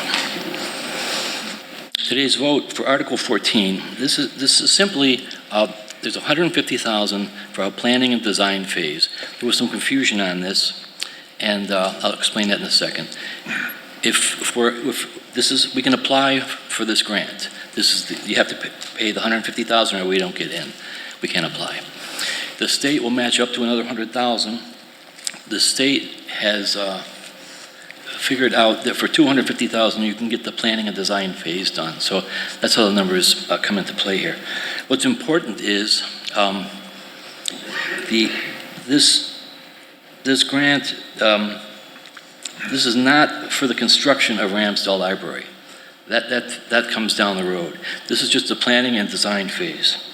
The other phase, if we get that far, would be in the spring of 2026. So we have another town meeting to look forward to. What happens if it doesn't get approved tonight? It means we can't apply for the grant. This grant round only occurs every 8 to 10 years. The last grant round was in 2016, and therefore the next potential round is in 2032. If this passes tonight, if we have the opportunity to move ahead, we have another hoop to jump. We may not get past the application point. If that occurs, the $150,000, if we get it tonight, stays in the town's coffers. There's no risk on that at all. And just lastly, the question comes up, wouldn't it be just cheaper to just fix Ramsdale gradually? That's the plan the town has been working on since 2009. That's how we fix things, just incrementally. The state grant will not fund partial projects. So in the long run, it's more affordable to do something now rather than putting it off till later. So again, this next phase is a planning design phase. If we get that far, it's going to last yet another year into the end of 2025. And in that time, what happens is we decide on an architect, and we have tons more community engagement, so the town can decide what they want. And then we'd be coming back in 2026 for a vote for the amount, whatever it is. The state grant, if we get that far, covers up to 60% of the first $5 million, 45% after that. Thanks. I'm going to turn this over to Dr. Chang here. Thank you. I'll recognize Dr. Chang. Sorry, let me pass. So people have concerns. There's a lot of questions about why we need two libraries. Will you name and address for the record, please? Ruby Chang, 253 Long Pond. Thank you. And library trustees, board member. So as you all know, some of you may have been in that photograph of 1940 preschool. That preschool was at Ramsdale on the second floor. And as you all know, the library in those days was a place of safety. You own it. It's part of your daily life. And it's very flexible. People go there for many different reasons. This is the library currently. As you can see, things have deteriorated. This library has been servicing this community for 116 years. And it was built in 1908. It was gifted to us with the stipulation of forever hold, support, maintain as a free library. If we cannot do this, then this gift will be given back to the family of Ramsdale. So as you can see that the windows on the outside, the paint is peeling. The back steps, which is the egress of the library, is very narrow. The upstairs now is no longer being used for any community programs.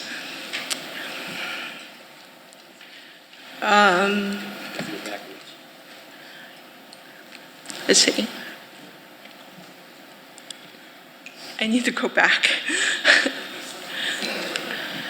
Okay. And as you can see, the bathroom, we have this beautiful ramp that's going up to the library, but once you get in, if you need to use the bathroom, good luck, because you can't turn around. The stacks are too narrow for anyone with a wheelchair. And as you can see, the basement area has been flooded multiple times. So we do need renovation, mainly because it's inaccessible for many people, and there's no elevator, there's no compliant stairs, handrails, doorways, non-compliant restrooms, no parking, and so forth. Expense is very expensive to run it. As you can see, we don't have ventilation and centralized AC, which means that during COVID pandemic, we are not safe in such a building. We're not safe in that building because of ventilation issues, and we don't have central air. We have outdated codes for electrical, as well as leaks in the walls and the roofs, and no fire protection. And we use fossil fuel to heat, which is prohibitively expensive. And the building obviously is uninsulated. So what are we looking for in the library? We're looking for some place that has a community gathering spot. And again, most people who oppose of this renovation will say, why do we need two libraries? Why do we need two parks? Why do we need to trails for walking. All of these facilities are to improve our lives. And even though the distance between this library and Mason is only 5 miles, the distance between Mason and Sheffield Library is 6.5 miles. Does that mean we don't really need any other libraries within a close distance? I don't think that's a good argument. So gathering spots, outdoor program spaces, tools, a third space to reduce loneliness, all important issues. So lo and behold, Ramsdale has a twin. This twin is called the West Branch. And this West Branch was built 1 year after our Ramsdale was built and look exactly alike. And you can see that the Ramsdale sister had a new improvement in 2021. And you can see the new entry going into the building.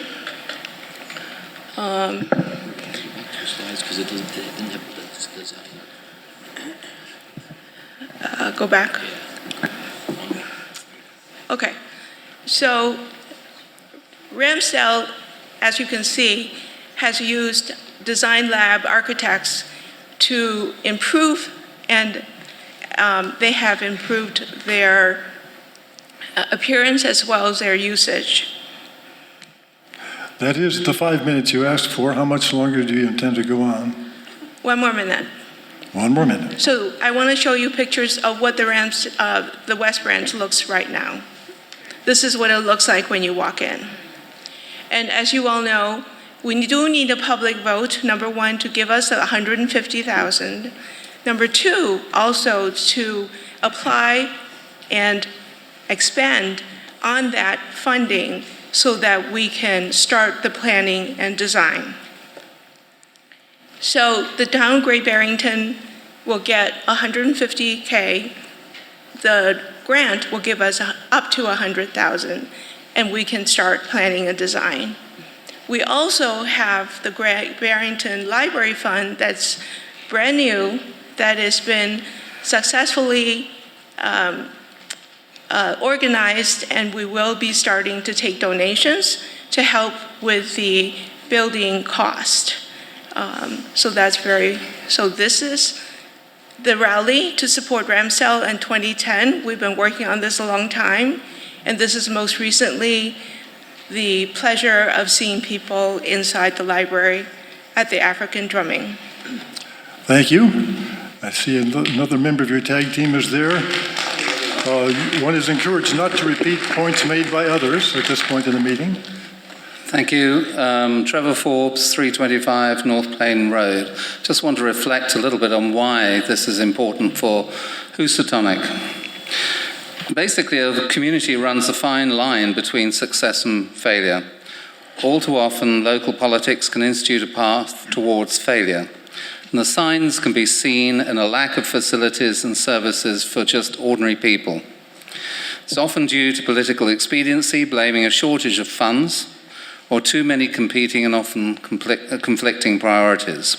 So a lack of funds can lead to a degradation in services, dilapidation in local infrastructure, ultimately condemning a location to an exodus in population, increase in crime, a reduction in the property values, and hence tax receipts, and an increasing lack of opportunity for the unfortunates who can't escape. In effect, a spiral of degradation that is difficult for a community to escape from.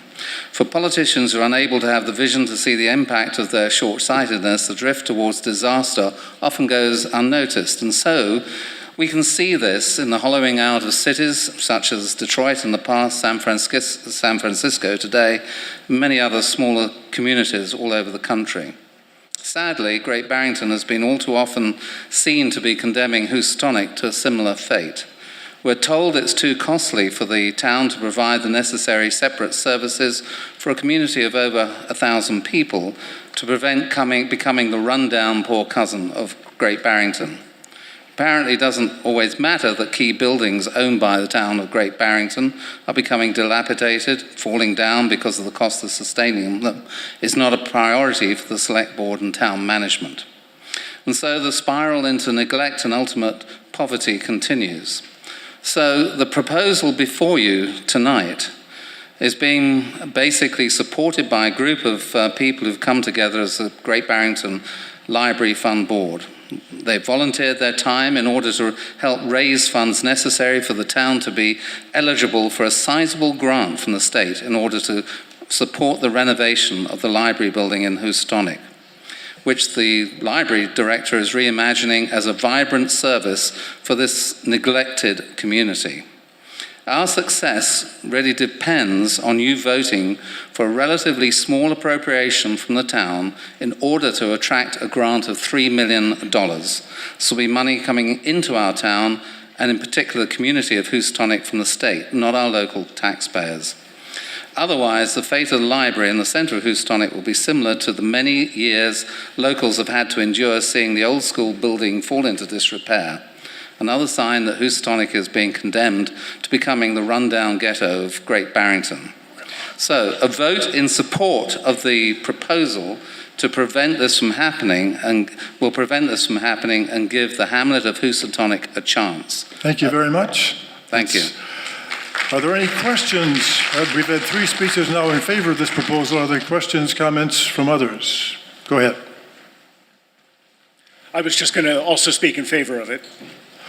Well, okay, but as I said, repeating things other people have already said is... I will repeat nothing anyone has said. Okay. John Nelson, 326 North Plain Road.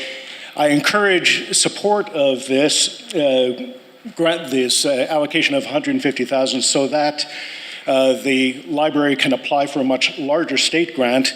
There are options for funding that larger project. They will not necessarily fall to the town. The town of Great Barrington has already planned on investing $1 million in identified and critical capital repairs, heating and cooling system, and upgrades to meet code over the next 10 years. That can be folded into the larger project.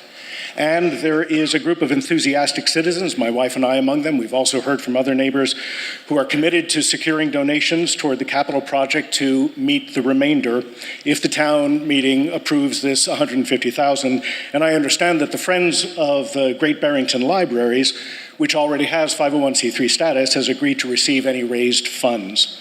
So I strongly encourage support of this. It's a relatively modest investment to gain a great deal for our towns. Thank you. Are there questions about the proposal or other comments? Jan Wojcik, 253 Long Pond Road.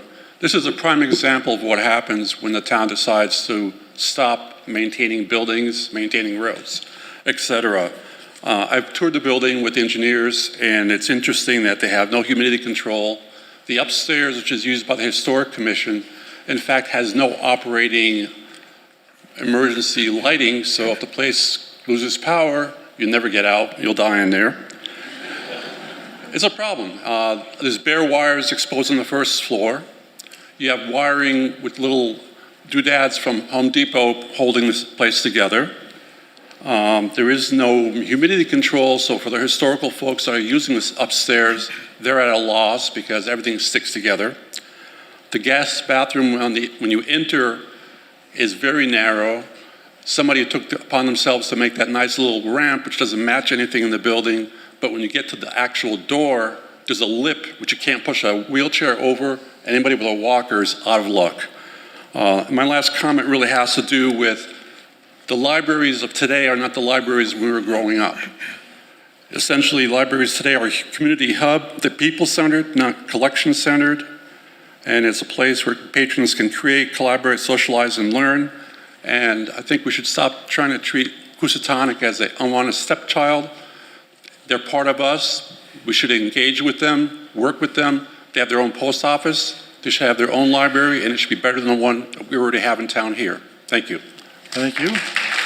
I again ask whether there are any questions or concerns. We've now heard 5 speakers in favor of the project, and we have a lot of other things on the agenda. Go ahead. John Breasted, 151 Christian Hill Road. Through you, Mr. Moderator, I have a question for either the town manager, the library board, or the finance board.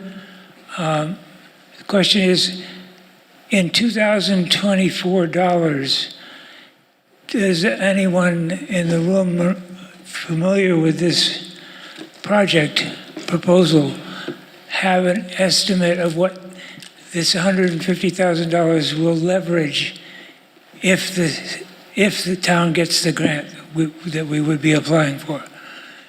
In other words,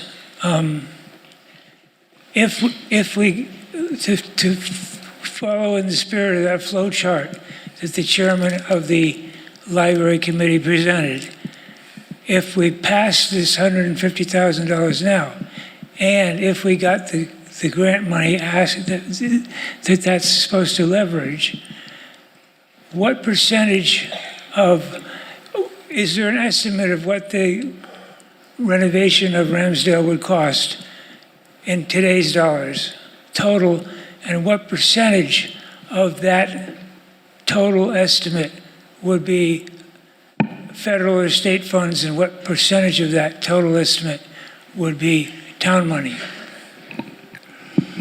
Is there an answer to the question, which is what will the whole project cost and who's paying for it? John, this is the planning and design phase, so we don't have that information at this time. What would be the total cost? Okay. What would be the total cost, through you, Mr. Moderator, of the planning and design phase? The question is, what is the total cost of the planning and design phase? That's the $150,000. That's the $150,000 we're talking about tonight. Thank you. Thank you.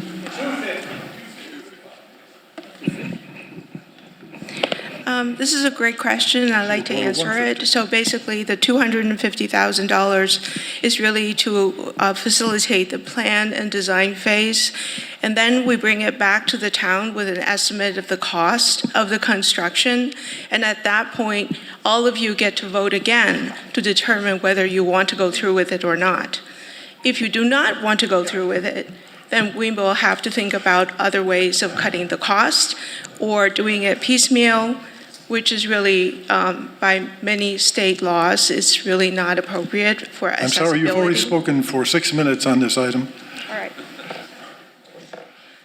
Hi, I'm Brandy Nelson. I'm 28 Barrington Place. I just wanted to clarify what Mr. Breasted was asking, and maybe Dr. Chang can respond. But just to be clear, we are voting to appropriate $150,000 that allows us to apply for a grant for $100,000. My question is $250,000 a sufficient amount to get through the planning and design phase?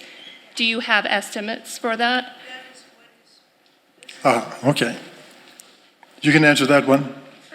This is an estimate by the MBLC, and they have experiences from the 1980s. So the answer is yes? Yes. Thank you.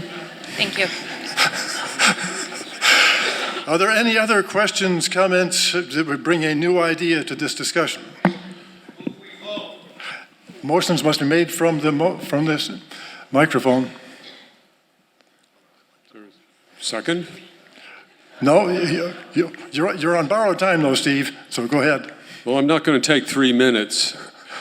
I would simply like to say that we... Name and address, please, for the record. Steve McAllister, 4 Manville Street. And I would, the town is facing many priorities. We realize that, but we have to think about what kind of town we want. Because when you close something like that down and potentially lose it, and if we don't maintain it, we lose it, you will then be commuting to Great Barrington, and that's really the essence of what suburbanization is. So if we want to maintain a village atmosphere, the kind of urbanism model that we have to go a little bit further than other places do that don't care about that. That's all. Karen Smith, 5 Monument Valley Road. First of all, I'd just like to have everybody understand that the population of Somerville is 80,000 people, and their library redo costs $10.5 million, okay, for the sister. The thing I'm most concerned about here is that the whole issue of Ramsdale and it going forward, and is it a library, is it a community center, is it everything? And I understand that everybody, and Alice Bobrisky is in heaven looking down saying, Karen, I'm going to kick your teeth in for saying this. But my point is we have a water system, we have a school district that need attention. There is not another municipality in the Commonwealth that has 7,100 people that has 2 functioning libraries. It just doesn't happen. It doesn't happen. Order, please. Let the speaker speak. I didn't interrupt you. And you should not interrupt her. You're doing my job for me there. Thanks, Again. Mike. So my point is that I think it's all well and good that Housatonic wants this to happen. I just do not understand how we can put $250,000, and I don't know if that's enough to finish the design or not. But I do not believe that we as a municipality can afford to maintain 2 libraries. And I think all well and good, the cost of this building that they're talking about, I know you don't have any numbers, but I'm going to bet it's somewhere north of $6 to $8 million, somewhere in that neighborhood. $3 million of that still leaves a balance of $5 million. That's the number that we're going to have to put up. The $3 million is a great thing from the town, from the state. But where are we supposed to come up with all the other things that we have to do, that amount of money? I just think it's ill thought. I see 2 more people in line, 3 who haven't spoken yet. My name is Malcolm Fick. I'm 1 Maplewood Avenue, and I'm the chairman of the Historical Commission. I just want to say this is a great thing that the trustees are doing what they can to try to preserve this historic building. But I do want to say that the Historic Commission's archives, the town's historical archives, are on the 2nd floor of Ramsdale. They have been for 25 years, so that picture of everybody up in the 2nd floor of Ramsdale is old because our archives have been up there for that long. What I understand as part of this grant is that if the grant is awarded, the historical archives are going to have to be moved out, and we will not be welcome back. So we're going to get evicted from the library if this grant takes place. So I'm just saying this is another dollar item that has to be considered in terms of the total dollars of the project. I'd also like to, I'm curious about one thing in the motion that says that the town will accept any grant funds in support of such improvements, which implies to me that we're pre-authorizing the acceptance of the total grant, the $3 million grant or $4 million grant or whatever we get from the state. So I would like to propose an amendment to this to strike the words "of such improvements" in the last sentence to planning and design phase. So I would move that we strike those words "and such improvements" and limit this to the words planning and design phase. Do you have that motion in writing?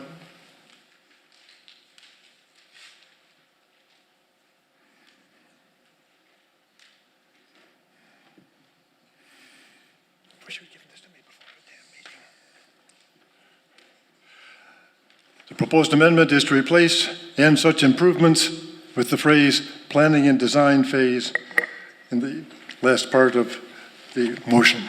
Is there a second to that motion? Second. Further discussion? You've already had quite a bit. Yeah, I just want to say one thing. My understanding is that the state matches, this is matching funds, so if the state's going to put up $3 million, the assumption is that the town would put up $3 million, whether that's through taxes or funds that the Library Commission can raise. Regardless, it's money out of our pockets. Thank you. Does the staff want to respond to the proposed amendment? No? You're speaking only on the proposed amendment. You've already had your chance to speak on the motion. Yeah, just a point of order, and Mark, you can help me on this. The MBLC, which is the Commissioners of Libraries, they have very specific language that has to be in this vote tonight, and I believe that was the language. Okay. Any other discussion of this proposed amendment? Seeing none? Yes? that question that was just posed, may I have just a moment? Because I do believe there may be a concern if that wording is modified, whether the eligibility under the state program will still exist. So if I could have just a minute, please. Okay. Council would like to check to confirm that possible effect. So we'll put off the vote on that amendment until council has checked it. Any other comments on either the amendment pending that or on the motion? Michelle Lubert, 17 Division Street. Statement on the original motion. Having attended numerous meetings where this was discussed, it has come up that there's no other town in Massachusetts or city that has 2 libraries. That's incorrect. There's actually 13 if you want to go and research it. But also in Great Barrington, we have numerous parks and recreation areas. In the budget, I counted 26. Individual neighborhoods have their own parks. Do we need that? Also in Housatonic, we have a fire station. Do we need that? So what I'm saying is this: when it comes time to trim the budget, why is it Housatonic that gets the short end of the stick each and every time? I think it's a sad state of affairs. Please. Thank you. I think it's a sad state of affairs when we're talking about shuttering a library. We already shuttered a school, and it took us years to bring it back up. It's starting to be renovated now. Are we going again and going to do the same thing to a library? And somebody can shake their head, but we're going down that road. Thank you. Thank you. Please. I'm Ellen Lahr, Pine Street, Housatonic. I think we have an obligation to this building. We own this building. It's a town building. It's been part of the town for 100 years. Whether it's a library or something else, we have to take care of this building because it is going to become an albatross if we don't. So either way, this building needs to be taken care of. The other thing I just wanted to ask is, it's the second article tonight where we've used money from the town's real estate fund to help fund a project. And I'm curious about what's in the real estate fund, what's the balance in that fund, how does that fund get replenished? Is there anything left after tonight? Thank you. Question for the staff involving the balance of the real estate fund.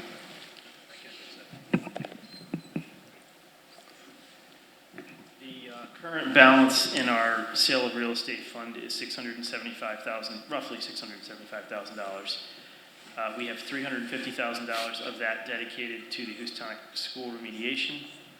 If the 2 other articles proposed tonight, Article 13 and 14, pass the $200,000 and the $125,000 from this account, it will leave $780 in that account. Okay. Are you batting cleanup, Sharon? Am I what? Batting cleanup. Yes, maybe. Sharon Gregory, 32 Hollenbeck. I'd just like to clarify, I'm not part of the Library Board of Trustees, but I've been to a lot of the design lab and presentations. The design lab said, who did the sister library, that it was in much worse shape than Ramsdale. The second thing is that sister library added a major addition in the back. It's all glass and so forth. We don't have to do that. Just the renovation of the second floor and the main floor, of course, and the lower floor where the sister library put an entire beautiful children's area in would increase our usable space at Ramsdale by more than 2-fold. So I just want to make sure that we're not fear-mongering. It's not a $10 million number, I don't think, and we don't have to put any additions on. That's what the whole planning and the community forum is all about. It's what we want, what scale, what functions. Thank you. Thank you.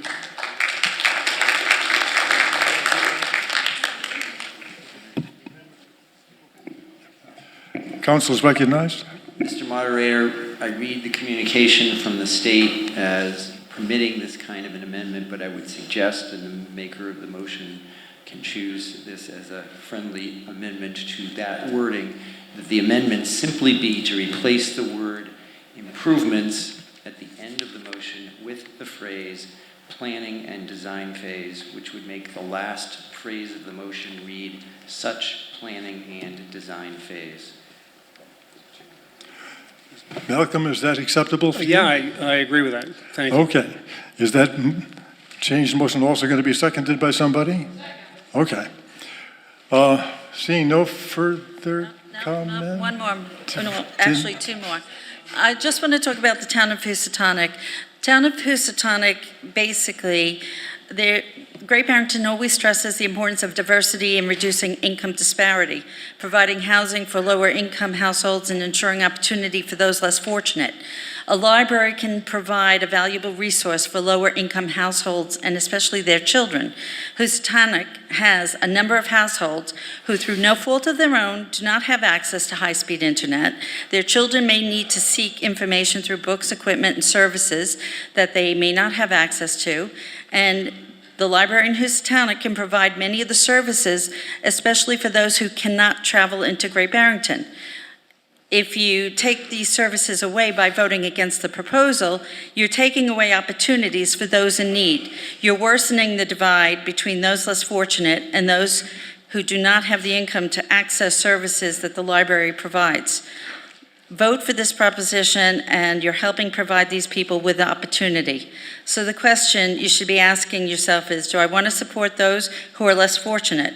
In which case, a vote for this proposal is yes. Anyway, our challenge is to get this done, passed, and we do have a library fund that we are setting up a 501(c) so we can use donor funds to help support and pay for renovations and everything else we need. So please vote yes. Seeing nobody wanting to comment further, we'll take a vote on the amendment, which is to replace the last word of the motion, improvements, with the phrase planning and design phase. All in favor of this amendment to the main motion? All opposed? Amendment is adopted. A vote now on the main motion as amended. All those in favor of the main motion as amended? Thank you. All opposed? Motion carries at 17 minutes after.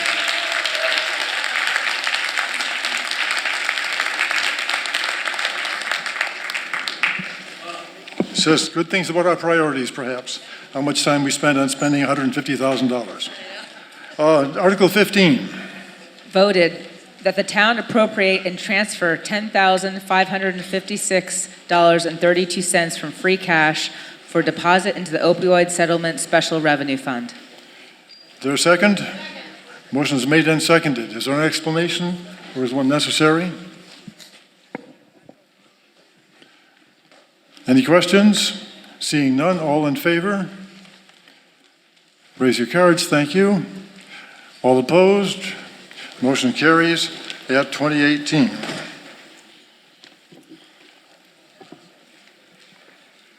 Article 16. Article 16 voted that the town hereby rescinds the following amounts that have been authorized to be borrowed by a vote of town meeting, but which are no longer needed for the purposes for which they were initially approved. Could I interrupt for just a second? Point of order. I would appreciate it if the Housatonic Library enthusiasts might stay around for the zoning items, because we do need to keep our quorum, and it's a lot of fun. Unused amount, $22,803, approved May 6, 2019, for various building improvements. Unused amount, $3,843, approved June 22, 2020, for parks and equipment. $3,950, approved June of 22 for highway truck with snow fighter package. $3,633, approved June 2022 for roadside mower, and $27,350, approved June 2022 for high-pressure sewer cleaner. Motion has been made and seconded to rescind these old borrowing authorizations. Any questions? Seeing none, all in favor raise your cards. Thank you. All opposed? Motion carries at 8:20. Article 17. Article 17 voted that the town appropriate from the Community Preservation Fund annual revenues the following amounts recommended by the Community Preservation Committee for committee administrative expenses in FY25 and for payment of the debt service and costs related for the Memorial Field Improvement Project as authorized by the vote on June 6, 2020 annual town meeting, and the reserve for future appropriation for community preservation projects, the following reserve amounts, with each item to be considered a separate appropriation. Reserves from FY25 for Historic Resources Reserve, $67,500. From FY25 revenues for Community Housing Reserve, $67,500. From FY revenues for Open Space Recreation Reserve, 0. Appropriations from FY25 revenues for debt service for the Memorial Field Project, $71,000 and costs related thereto. From FY25 revenues for administrative expenses, $12,000. Balance of FY25 revenues for FY25 budgeted reserve, $457,000. Motion has been made and seconded. Are there questions or comments on this motion? Or is there a presentation necessary at this point about it? Seeing no one volunteering to do it, all in favor raise your cards. Thank you. All opposed? Motion carries at 8:21. And now for the meat of it, Article 18. Article 18 voted that the town appropriate from the Community Preservation Fund for FY25 and from the fund balance the following amounts recommended by the Community Preservation Committee, with each item to be considered a separate appropriation. Affordable housing. I'm not going to, it breaks down there. The total is $533,000. Historic resources, total $172,000. Open space and recreation, $95,000, totaling $800,000. Your motion is to appropriate each of the numbered items separately as it's printed in the warrant. Is that right? Correct. Thank you. Is there a second? There is a second. I'm going to review them. Is there going to be a presentation on all of them? Very briefly. Go ahead. Mr. Moderator, good evening. Chris Rimbold, Assistant Town Manager and Planning Director. Thank you for your time. There are 7 CPA projects recommended this year by your Community Preservation Committee. 2 are town-wide, the Affordable Housing Trust Fund and Construct, Inc., and 5 others are more specific. The first recommendation tonight is $23,000 to the town's Affordable Housing Trust Fund to continue its work, down payment assistance, rental assistance, and other programs. The next housing recommendation is $250,000 towards the CDC of South Berkshire to create 10 new affordable housing units in the former Thornwood Inn. Thirdly, under affordable housing, there's a recommendation of $110,000 to Construct to continue their affordable housing work and supportive services for affordable housing. The last housing recommendation is $150,000 to the Marble Block Realty to create 2 affordable rental apartments right in downtown on Main Street. The CPC recommends $95,000 towards the renovation and restoration of the historic steps at the Mason Library. $77,000 is recommended to continue restoration at the historic Wheeler Farmstead and Town Museum. This serves as a match towards the Historical Society's grant seeking.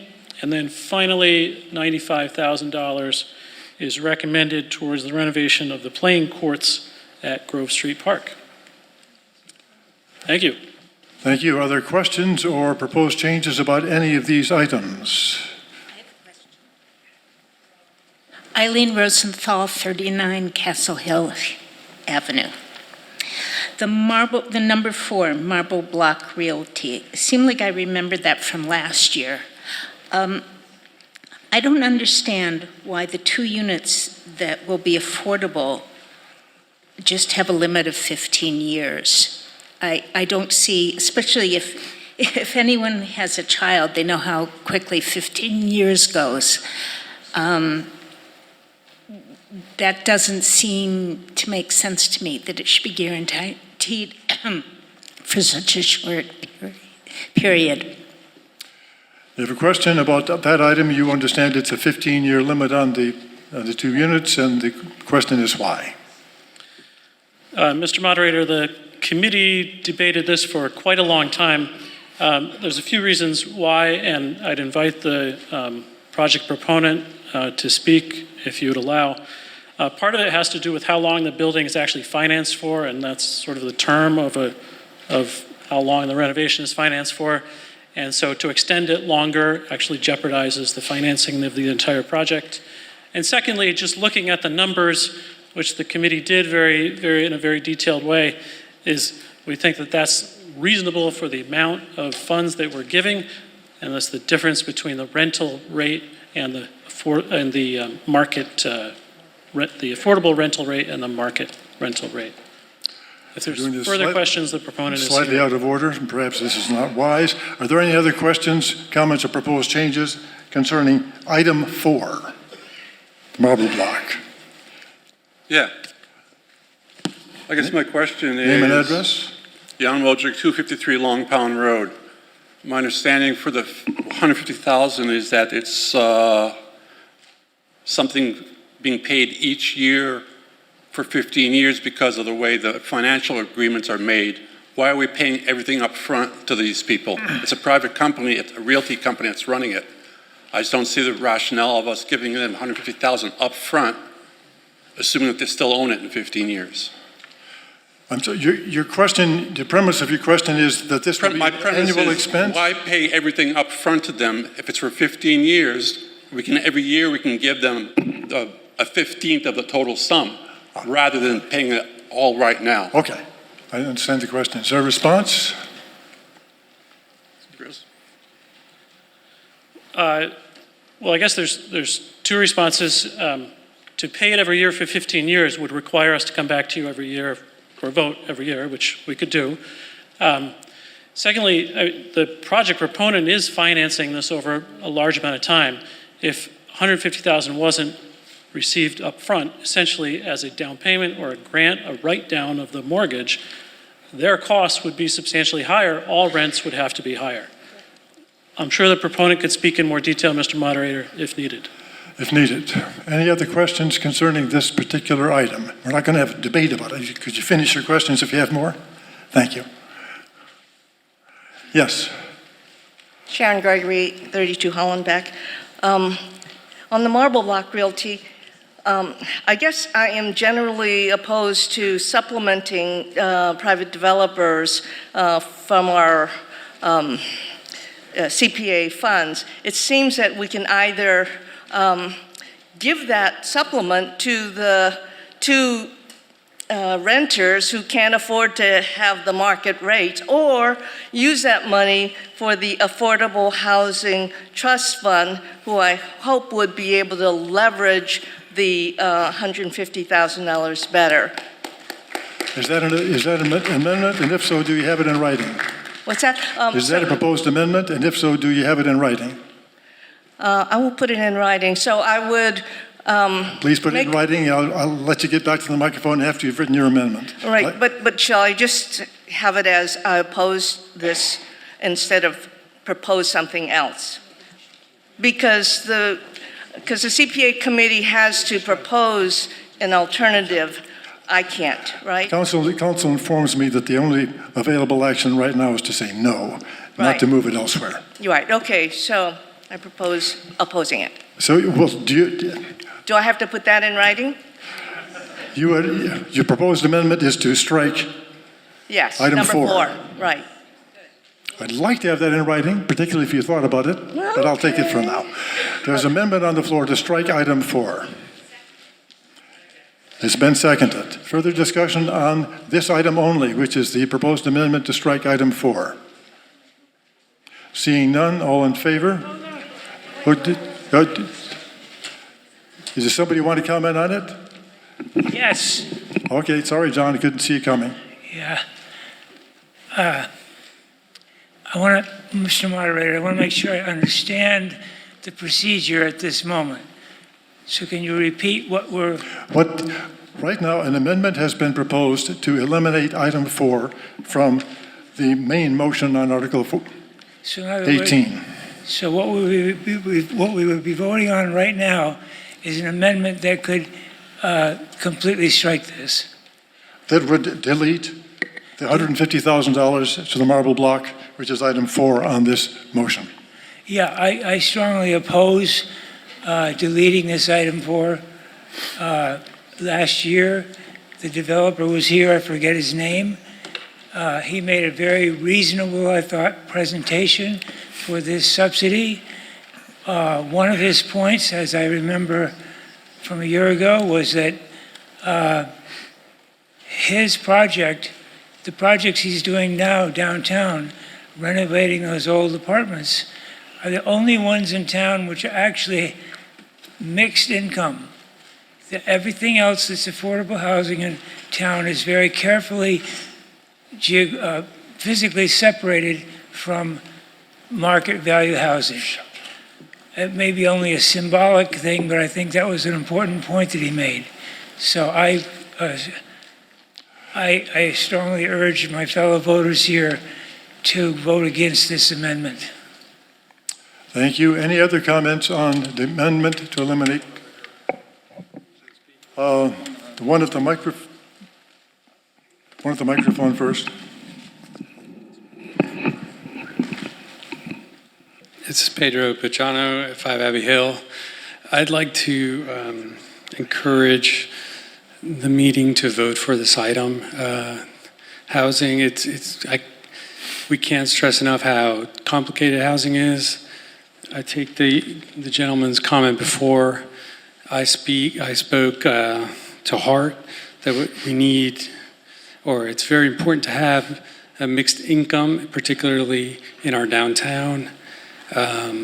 It's complicated to create housing.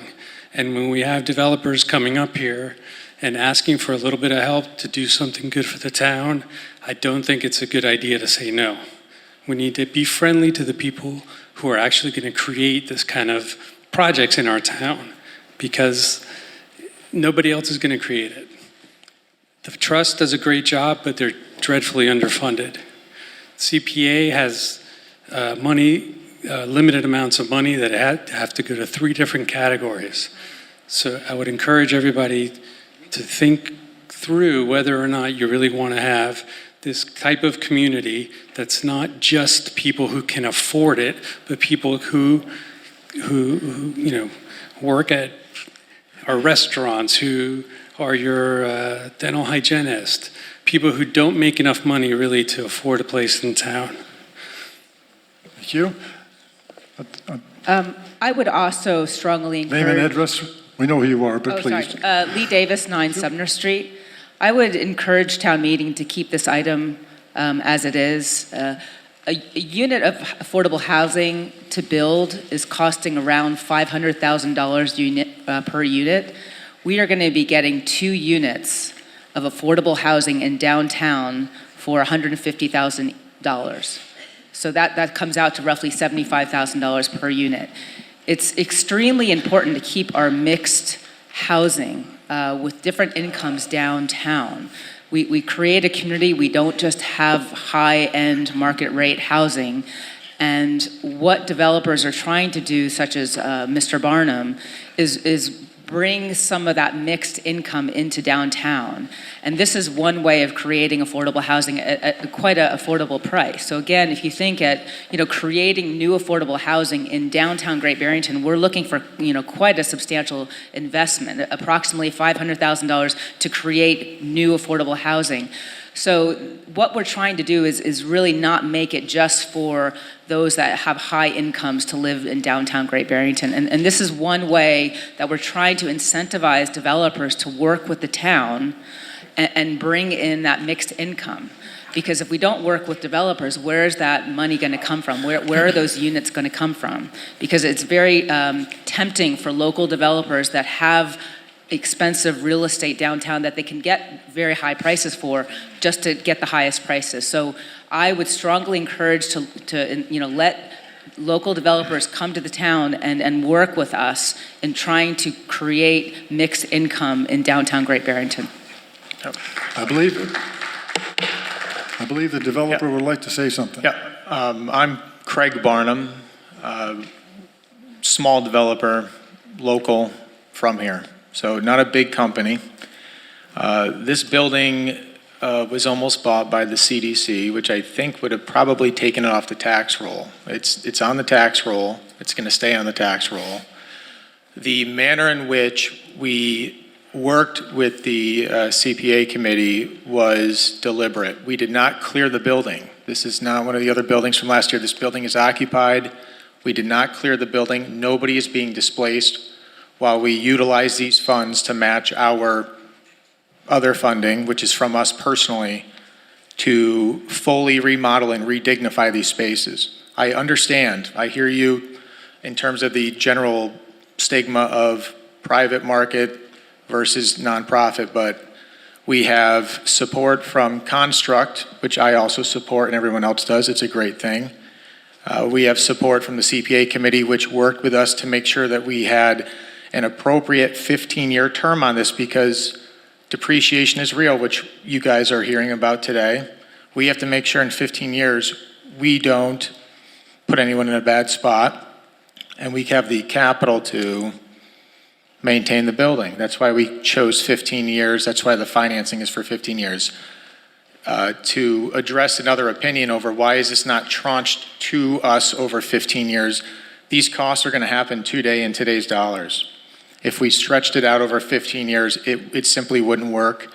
The rents on these units are not going to be in the 2000s. They're going to be 100% AMI and lower, and we're going to stick to that. So this is a good thing for Great Barrington. Instead of $450K per unit, it's $75,000 per unit.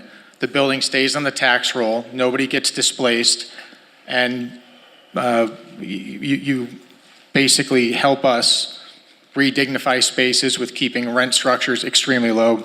Please, please support this. The money goes into that. It does not go into our pocket. Thank you. Thank you.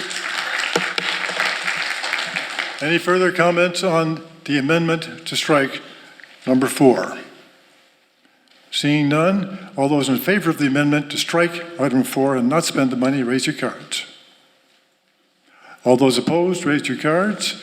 The amendment fails.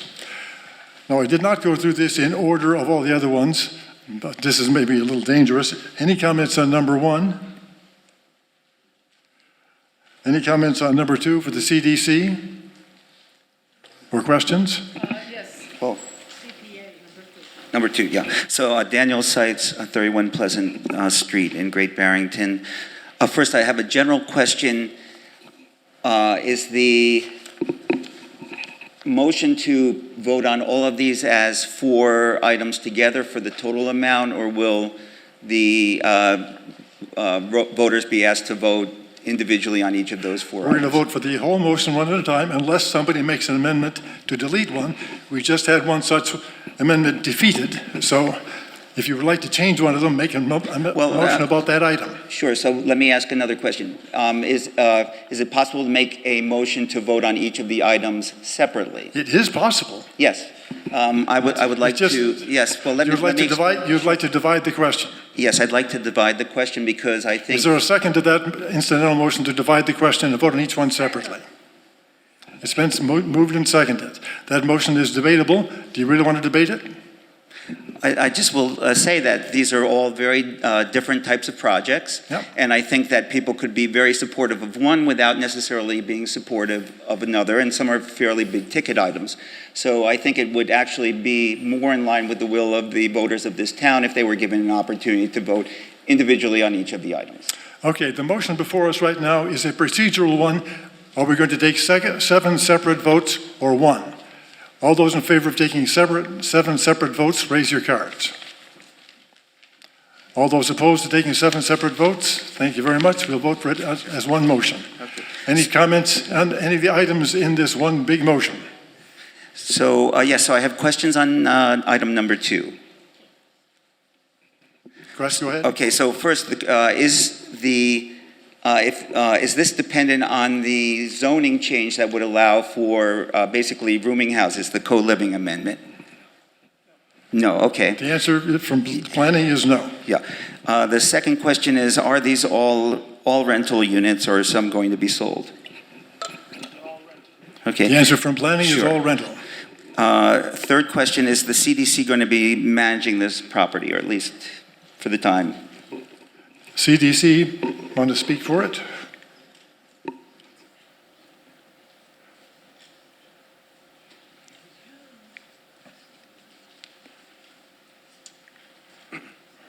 Yes, we're managing it. We're managing Name it. Oh, sorry. I'm Jim Harwood. I'm the president of the board of the CDC South Berkshire. I am not a resident of the town, but I'm a visitor and have a visitor tag here somewhere. So we're managing it in conjunction with a management firm out of Pittsfield. And 2 more questions.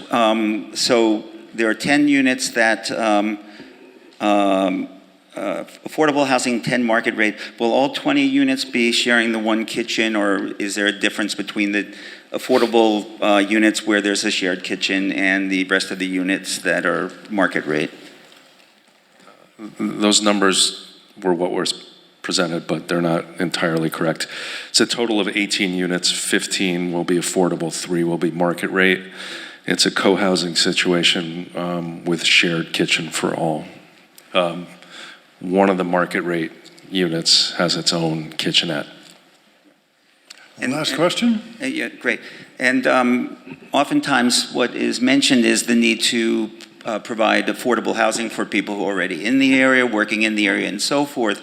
But I have also heard that at times preference cannot be given to people locally necessarily, in that anyone may be eligible for these affordable housing properties. So what I'm wondering is, with something like this, is there a mechanism by which priority is given to people locally, so to satisfy that need that other people have referenced, or is this more of a generalized application project that may be open to anyone in the state or based on some other criterion? So we have to abide by relevant law against non-discrimination. We have not taken any funding from anyone besides local funding, if we get it tonight, I guess. So that gives us much more flexibility, and we are preferencing people who live and work in Great Barrington, and we're already in negotiation with several large employers in the area to secure units for their use. Any other questions on item number 2? Yes. Sorry, and the affordable units you have to income qualify for. There's a comment from the desk here. Go ahead. May I speak before I'm there's... going to answer his question. I'm going by what the moderator said. Yes, I'm recognizing Mr. the Harwood, chair right now. Can I just remind you that special permit limited to 60% of Great Barrington residents? It was a condition on the special permit. Are you asking me a question? No, I'm reminding you that it's 60%. He's making a contribution to the debate. I'm trying to help you. Yes, right. Some of that language is in the special permit that we received. Thank you. Now. Okay, my name is Krystyna Kurzyca. I live on Rosetter Street. My first comment is, I find it extremely displeasing and confusing that all those projects were not explained publicly to everybody here, because most of the people have no idea what those projects are, how much are the so-called affordable rents. Nobody before then asked the question about the kitchen for 17 units or 18 units is one kitchen. I think people really would like to know those things before they vote, and that's why I think his idea about voting separately for each of those projects was fantastic, but of course it was voted down because people don't have the information on all those projects. We don't have any information. We never witnessed a situation where we don't know what we are voting at. And what we are voting at for now is the workforce housing that is 17 units in one building or two buildings with one kitchen. And the rents, did anybody talk about the rents? Nobody talked about those so-called affordable rents for one room with one kitchen. Why don't we have that information before we can vote on things? Thank you. I take that as a rhetorical question, although I believe the CDC person is about to respond to it. Excuse me, it's not a rhetorical question. I demand the answer from you guys. Why the answer is, I think, right behind you. Karen Smith, 5 Monument Valley Road, Chair of the Community Preservation Committee. We met and vetted this project, I don't know, 5, 6 times. There's also information on our website that describes everything that goes along with this. Our meetings are open.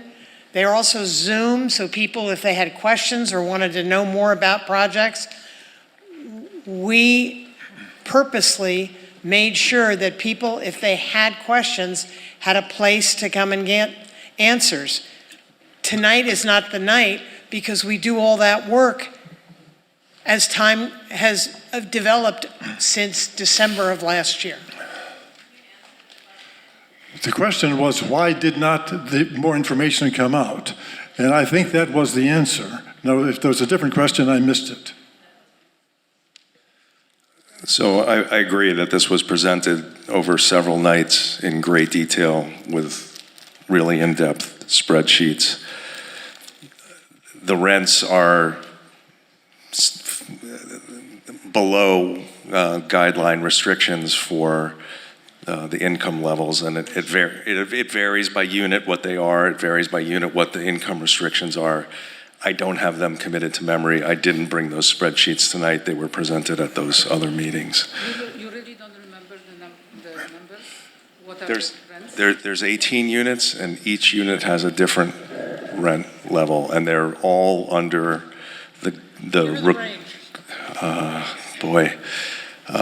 so they're probably between $900 and $1,300 a month. Okay. Does that seem about sorry right? If I misunderstood your questions. I'll give you 30 more seconds to be sure your questions are clearly posed and we can get an answer. Would you like 30 more seconds to make clear which questions you wanted answers to? Yeah, I wanted people that sit here to know the rents for one room with access to one kitchen for 17 rooms.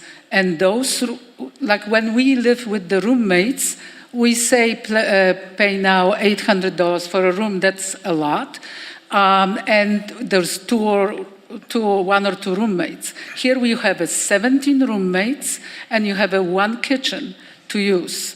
And you have to pay from $900 to $1,300. And I've heard before it was $1,500, but I will give you a benefit of the doubt that it's $1,300. Okay, thank you. you. Further comments on item 2, Denise? Yes. Denise Forbes, 325 North Plain Road, Housatonic. Community Development Corp., $250,000. After Steve Bannon just said 60% of the people have to be Great Barrington, and the 40%, where do they come from, and why do we have to pay $250,000 for people that are coming from other areas? The I'll just say question the is, why is it restriction. not 100%? Is that the question? Yes. Well, why isn't it 100% Great Barrington people? That's what. Yes, that's the question. I'm just factually telling you that the restriction that this. And the select chair board- is recognized to respond. The restriction that the select board put on it was 60%. We didn't want the rooms to be empty. 60% of the people have to work in Great Barrington. And we They can't- obviously live We there. can't get 100% people from Great Barrington? We have so That many. is the restriction that we put on. Mr. Harwood may want to further, or Mr. Ornstein. We're going to try and get 100% of the people from Great Barrington. We're just not restricted to it. And I would point out that once the people are living in Great Barrington, they're from Great Barrington.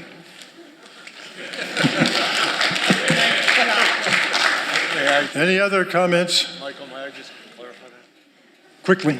The restriction that we put on it is 60% of the people have to work in Great Barrington. They obviously are living in Great Barrington. Are there any inquiries about any of the other items on Article 18? Seeing none, we'll vote on the entire package now. All those in favor, raise your cards. All those opposed, raise your cards.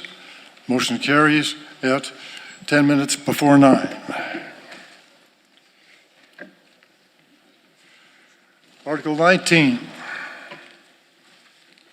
Point of order, Mr. Moderator. I would like some clarification from Town Council on why the next two articles only will require a 2/3 vote. It's my understanding that Governor Baker passed legislation that allows for zoning articles that create housing to sit before a majority vote, a simple majority. I think I'll let you answer that now if you'd like and clear this up because it affects several of these items. Mr. Moderator, in general, the State Zoning Act does permit certain kinds of amendments to be approved by a majority vote as opposed to a 2/3 vote.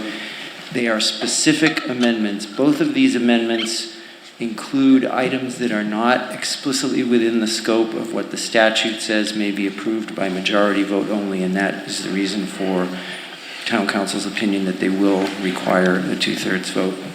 Can I ask Town Council to clarify what types of amendments or what types of proposals do qualify? Is your question what could be eliminated to make it qualify? No, my question is, based on information that I thought I understood, that any zoning article that creates housing would require just a simple majority vote. I would like to know, for example, an example of an article that would pass that, or why ours do not. Is it possible to respond to that at this point? I can give a general answer, Mr. Okay. Moderator.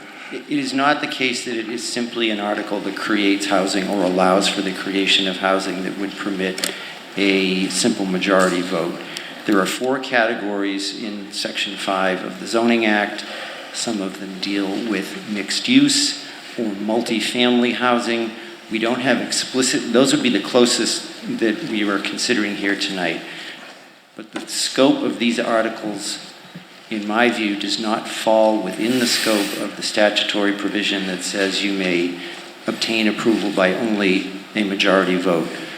What I have previously recommended to the moderator, and I will state it here now, is that for each of these amendments, if we were not to do it anyway, that we take a counted vote so that in the case there is some subsequent determination at the State Attorney General's office that they could have been approved by majority vote, we will know the answer. I will close by saying that since that amendment to Section 5 was adopted, there have been numerous communications between towns and town councils and the Attorney General's office, and numbers of case-by-case interpretations of whether a majority vote or a 2/3 vote is required. These articles were reviewed by me and others at KP Law, and it was our determination that the 2/3 vote is what would be required. What I propose to do on these items is call for the 2/3 vote, and if it's obvious we have a 2/3 vote, that's a majority.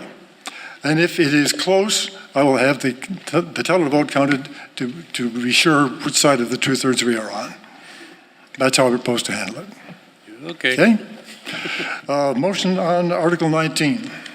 Voted that the town amend Section 11 and Section 3.1.4 of the zoning bylaw and add new Section 8.11 to the zoning bylaw as set forth in Article 19 of the town warrant.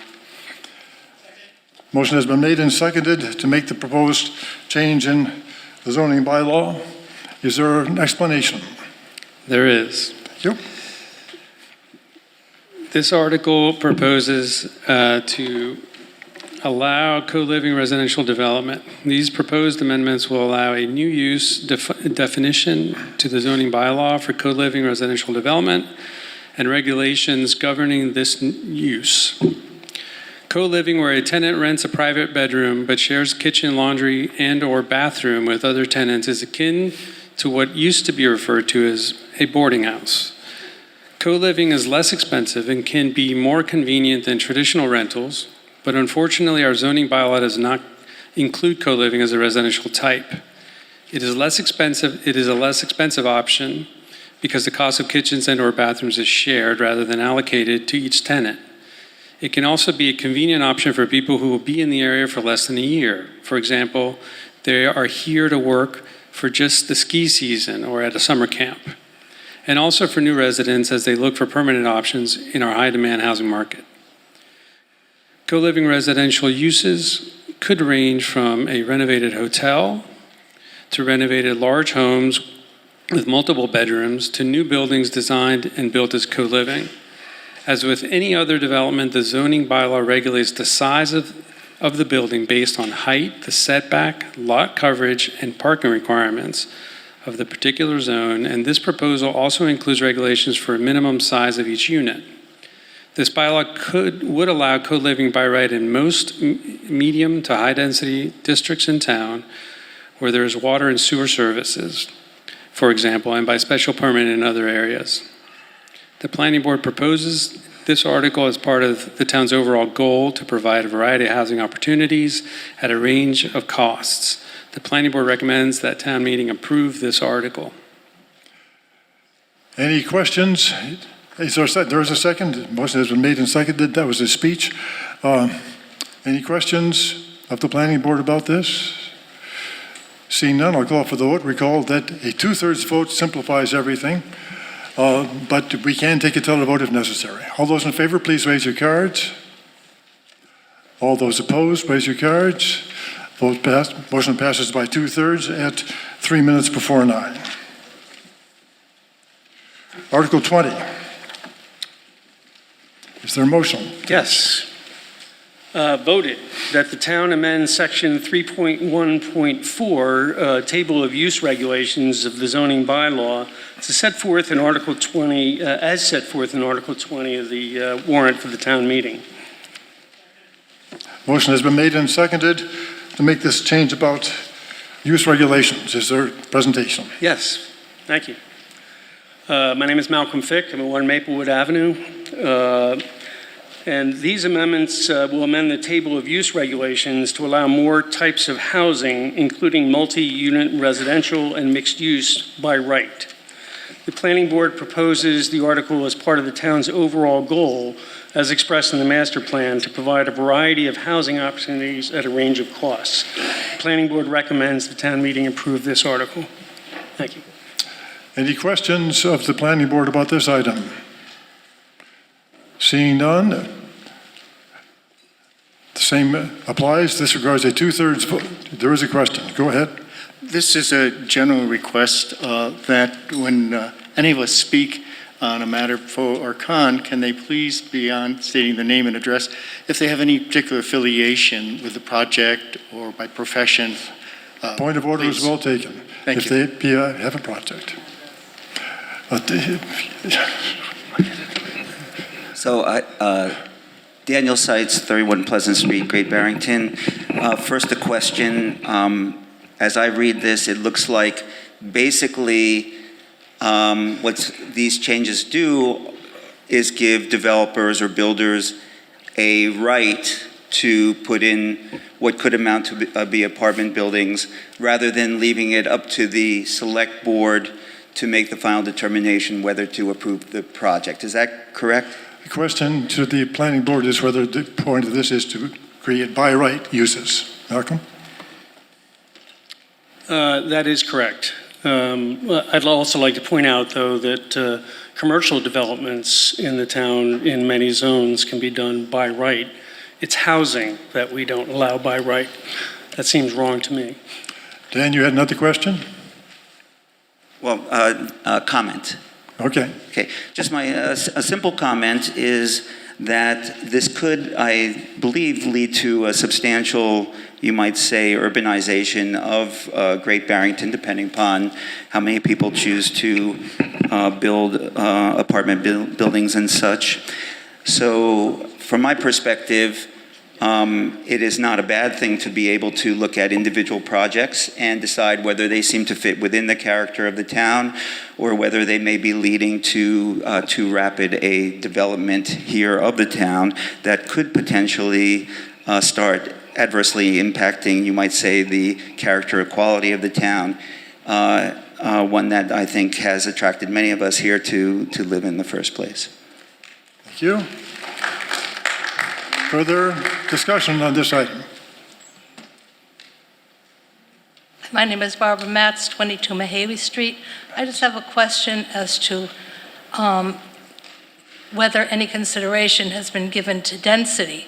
If somebody can build on half an acre of land as many units as they can build on 7 acres of land. This has been kind of an issue in the past. I think the issue, if you want to respond, Malcolm, is how this deals with density later. Okay. Further question? Yeah. Go ahead. Is this for every zone in the town? Is it for specific zones? Because years ago, you changed all that. And you became more strict. The planning board became more strict about what people could build. And I just want to know, what zones are you talking about? Okay. Could we have your name and address for My name is Sharon Lewis. I live at 44 Round Hill Road. Thank you.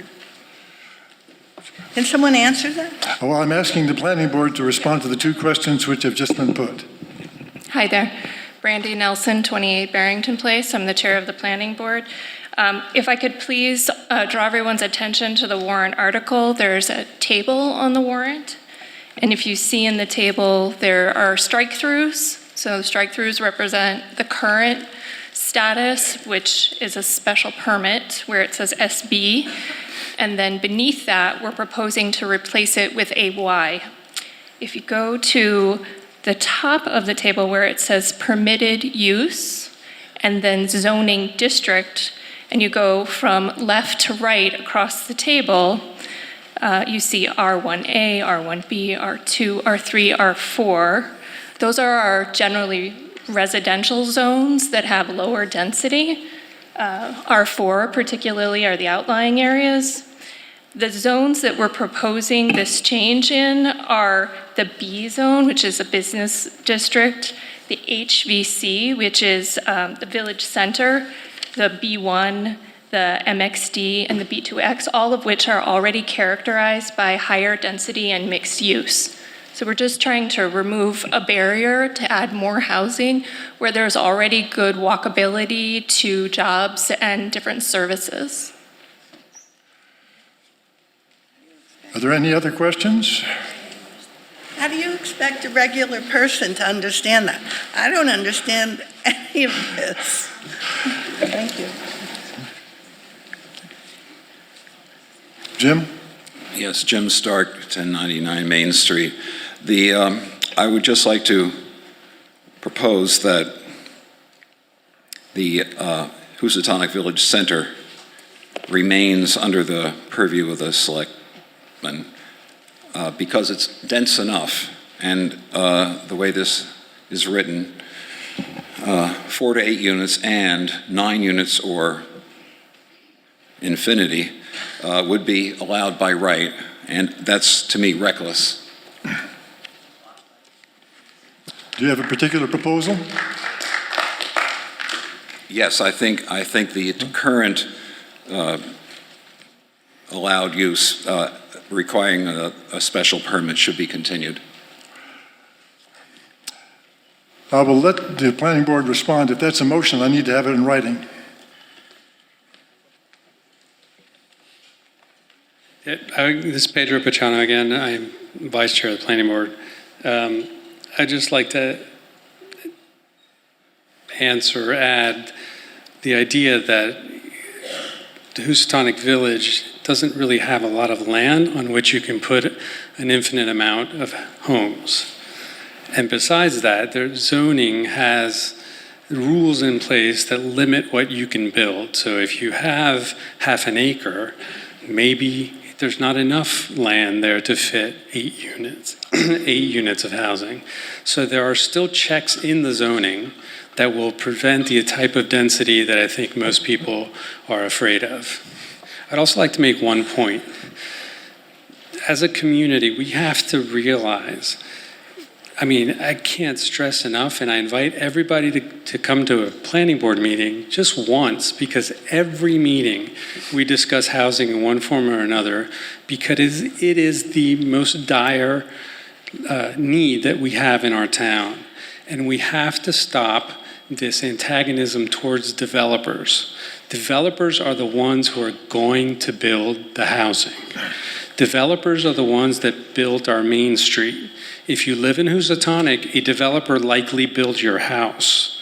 If you live off of East Street, a developer likely built your house. So we have to stop this antagonism towards them. They are our friends. They come to town meeting to partner up with us. And if we want to have a healthy community with a variety of housing opportunities, with a variety of opportunities for entrepreneurship and so forth, we need to be, open to what developers want to do in our town. Thank you. May I respond to that, please? Well, if you have a motion, you've already had your chance to speak, but I was giving you a chance to make a motion if you wanted to. Earlier in the evening, you allowed a motion to be made verbally. It was an incidental thing. It was a minor thing. What's your motion? Maybe we can deal with it.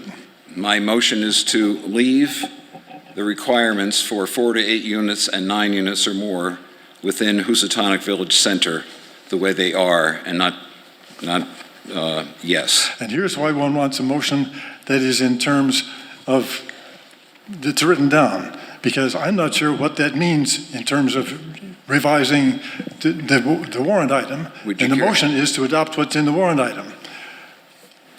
Mike? That's the reason to prepare in advance. Would you care to give me a pen and pencil, please? No. Mike? It's 9:07. Mike?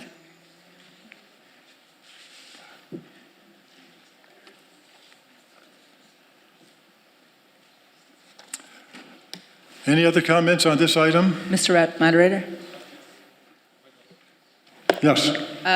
To speak to this amendment, I would encourage you not to vote for the amendment. Downtown Housatonic is one of the very few centers, other than downtown Great Barrington, that we have a walkable community.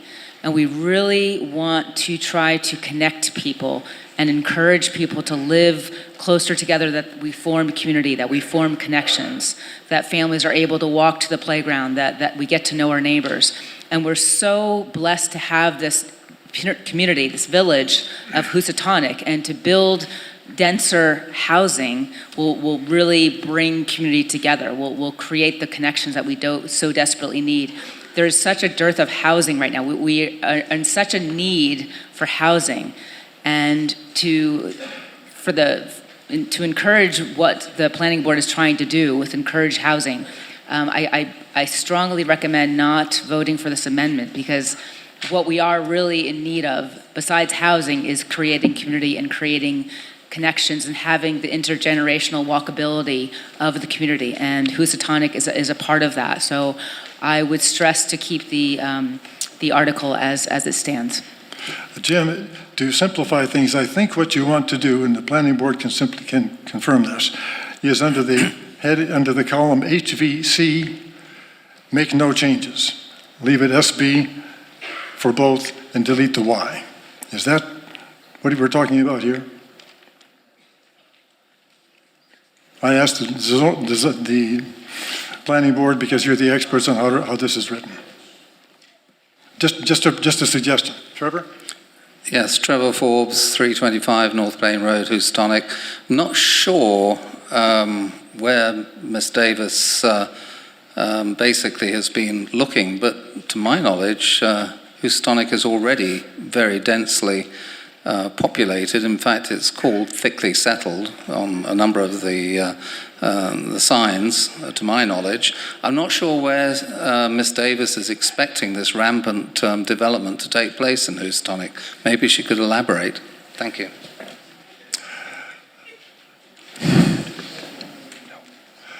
Any other discussion on this amendment, which is about to appear in my hand?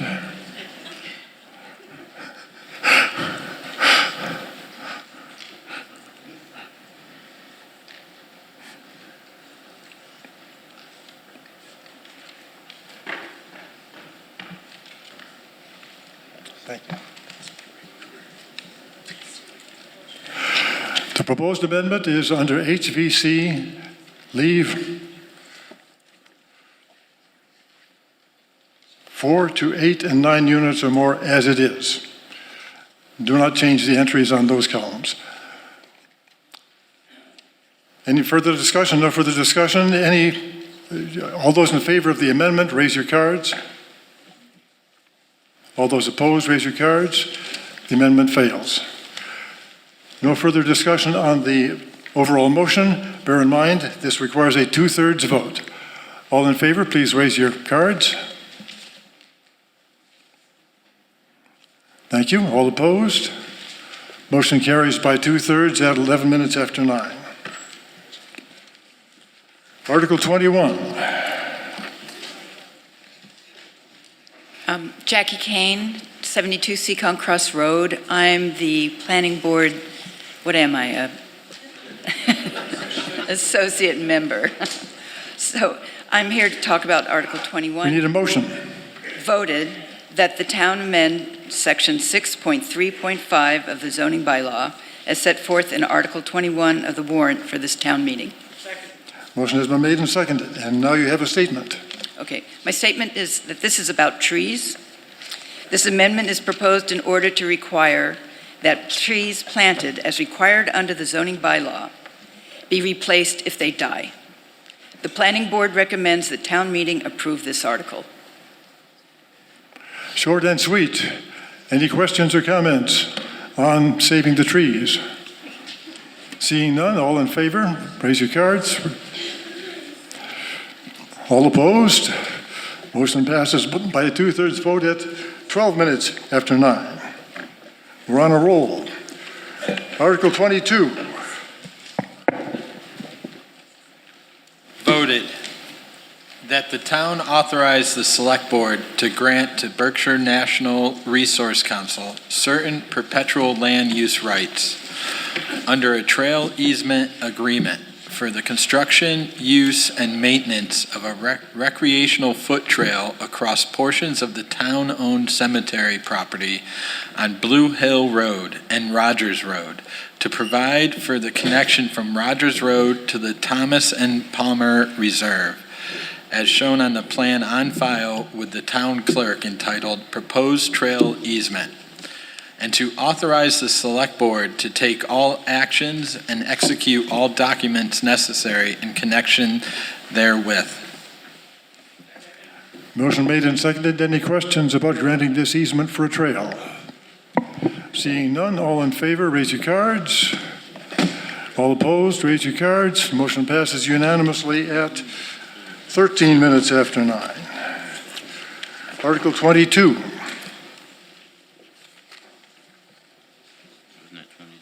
Someone on the select board have a motion? It should be 20. 23, thank you, that's why you didn't have one. 23. Voted that the town authorize the select board and the Parks Commission to grant to the WDM Properties, LLC, perpetual easement for the purpose of constructing, maintaining, repairing, and replacing electrical, sewer, stormwater, and telecommunications infrastructure in the area between Meadow Street and the former Housatonic School, across the northeast portion of the town park, as shown on the plan on file with the town clerk entitled Proposed Utility Easement, and to authorize the Select Board and Park Commission to take all actions and execute all documents necessary in connection therewith. Is there a second? Motion made and seconded. Any questions about this easement grant? I think I see one. Jan Wojcik, 253 Long Pond Road. I don't really have a question, but I think it's a procedural thing. It wouldn't kill you if you had a map to show us for the last two motions. You know, it's a simple thing to do. I don't feel like going to City Hall just to look at a map when it should be part of the packet. That's all. Thank you. Good point. Any other questions? Seeing none, all those in favor of granting this easement, raise your cards. All opposed, motion passes at 9:15. Oh, I can't read that one. Article 24. Voted that the town acquire by donation a parcel of land containing approximately 149 acres owned by the General Electric Company. Said land being shown on Assessor's Map 5 as Parcel 8 and shown as Lot 2B on a plan recorded as Plat File P7 at the Southern Berkshire Registry of Deeds on June 27, 2008, a copy of which is on file with the town clerk, and to authorize the Select Board to take all actions and execute all documents necessary in connection therewith. Is there a second? Anybody want to describe where this property is? Eric? This is the property located by the Rising Pond, trapped on the other side of the railroad, across from the cemetery. Any other questions about this? Accepting this grant?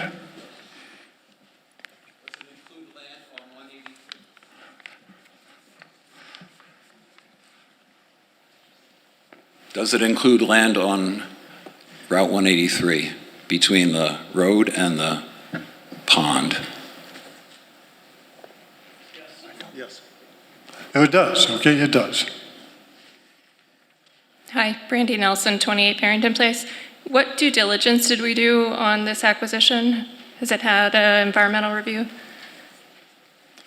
Staff have a response on that? Staff? Phase 1 environmental review is in process to protect the town's interests. Any further questions about that or anything else on this? Seeing none, all in favor of accepting this? Raise your cards. Thank you. All opposed? Motion passes unanimously at 18 after. Article 25. Voted that the town transfer the care, custody, management, and control of approximately 1,069 square feet of property within the roadway known as Elm Court to the Select Board for the purpose of transfer or conveyance to the owner of the abutting property located at and known as 9 Elm Court, W.E.B. Du Bois Center for Freedom and Democracy, Inc., formerly known as the Clinton Church Restoration, Inc., said area of property being shown on a plan entitled Proposed License Area Plan prepared for Clinton Church Restoration, Inc., 9 Elm Court, dated July 14, 2023, prepared by Foresight Land Services, Inc., Pittsfield, Mass., and which is on file with the town clerk, and to authorize the Select Board to take all actions and execute all documents necessary in connection therewith, and that the town accept as a public way the altered layout of Elm Court as shown on said plan. Motion has been made and seconded. Because this is a conveyance of real estate, it will require a 2/3 vote. Are there questions or comments on this? Seeing none, all those in favor, raise your cards. Thank you. All those opposed? Motion passes by 2/3, indeed unanimously, at 9-19. Article 26. Voted that the town amend Chapter 142 of the Town Code, Sales Special, as shown in Article 26 of the warrant for this town meeting. Is there a second? Motion made and seconded. Is there a presentation about this to explain it? Or is it self-explanatory in the view of the Select Board? Apparently the Select Board thinks it's self-explanatory. Questions? Yes. Ellen Lahr, Pine Street, Housatonic. I cleared out my garage last week and I put a bunch of stuff in my driveway. I put up a little note on Facebook saying, come and get it. Everything was gone within a few hours. Did I need a permit? Were the cops going to come and give me a fine? This seems really onerous to those of us who are doing the innocent weekend garage clear out versus people who might be setting up a big commercial operation in their yards. Yeah, sale, giveaway, slippery slope. Well, that's the interesting question. Is that a question for the staff? Does this draft cover giving away or only sales for money? I don't know. I can just speak for the intention of it was to address people who are violating the tag sale bylaw. Not giving stuff away. Not giving stuff away. Right. Any other questions? Seeing none, all those in favor of this, which requires a majority vote, raise your cards. Thank you. All those opposed? Motion carries at 21 after. Two items remain. Article 27. Are the proponents of this still here? And if so, are they ready to make a motion? Oh, I'm supposed to read it. I'm so sorry.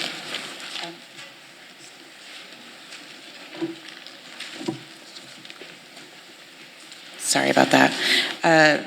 Citizens petition to promote and uphold the spirit and values of community policing to which the Great Barrington Police Department has committed, and to enable trained professionals to fulfill the stated missions of their respective schools, libraries, and educational organizations. The GBPD will follow best practices of referring questions and complaints about educational materials to the relevant oversight bodies and their appropriate legal counsel. Specifically, the GBPD will refer any and all initial assessments, investigations, and evaluations of materials utilized in the course of said trained professionals conducting recognized educational practices to the oversight bodies, district committees, trustees, boards, and their policies. Just to be clear, you have made, what you have read is the text of the warrant article. I take it what you are asking for is a resolution to this body supporting that language. Yes. Thank you. Is there a second to that motion? Motion is made and seconded. Okay, I'm speaking on behalf of a large number of district families and community members. They're not able to attend a town meeting and never mind stay until this time of the night.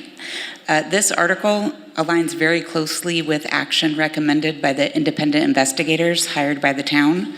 The investigators suggested that best practices would require the town and the police department and other governing structures of our institutions to consult and follow processes for review of educational materials that are already in place. So this isn't suggesting that anything be changed, it's just clarifying policies and procedures that are already in place.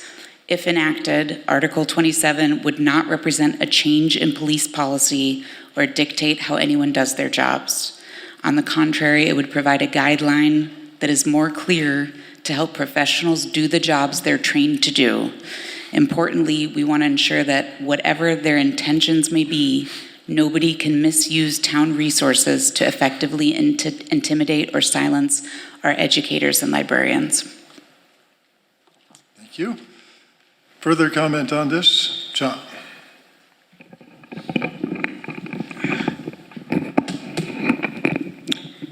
Yeah, John Breasted, 151 Christian Hill Road. I have two questions through you, Mr. Moderator. 2 financial questions and then some brief comments on this Article 27. So through you, Mr. Moderator, can anybody on the stage or in the auditorium give us an estimate of how much money to date has been expended by the Berkshire Hills School Committee and by the Town of Great Barrington on these 2 separate investigative reports that were commissioned? And the question is, what's the money been spent to date? And is there an estimate of how much it's going to cost before the 2 agencies that produced these reports submit their final bill? Are those your 2 questions? How much has been spent and how much is likely to be spent in the future? On each investigation, each body, the I got school committee and the select board contracted, presumably contracted for this. I want to be sure. You said you had 2 questions. I heard 2 questions. I want to be sure those were the 2 questions, and now I'll ask for answers to those 2 questions. Yes, those Okay. are the 2 questions. The town's report was just around $5,400. And that report is concluded. I don't expect any additional funds to be used for that purpose. Does anyone have an idea what the school district has spent on this? There may not be anybody here now who can answer that one. Say again? There may not be anyone here who can answer your question about what the school district Okay. has spent on the same thing. Well, that's something I'd like to take up with the appropriate official Yes. after this meeting. I don't mean tonight, but, And okay. you said you had a comment? You've got a minute I left. have comments, yeah. I've read both of these reports as sent to her subscribers by Eileen Mooney. I think I've read them both line by line. I don't want to get too deep into the weeds here, especially so late in the evening of an annual town meeting. But I want to make a couple of comments as a concerned citizen about this whole affair.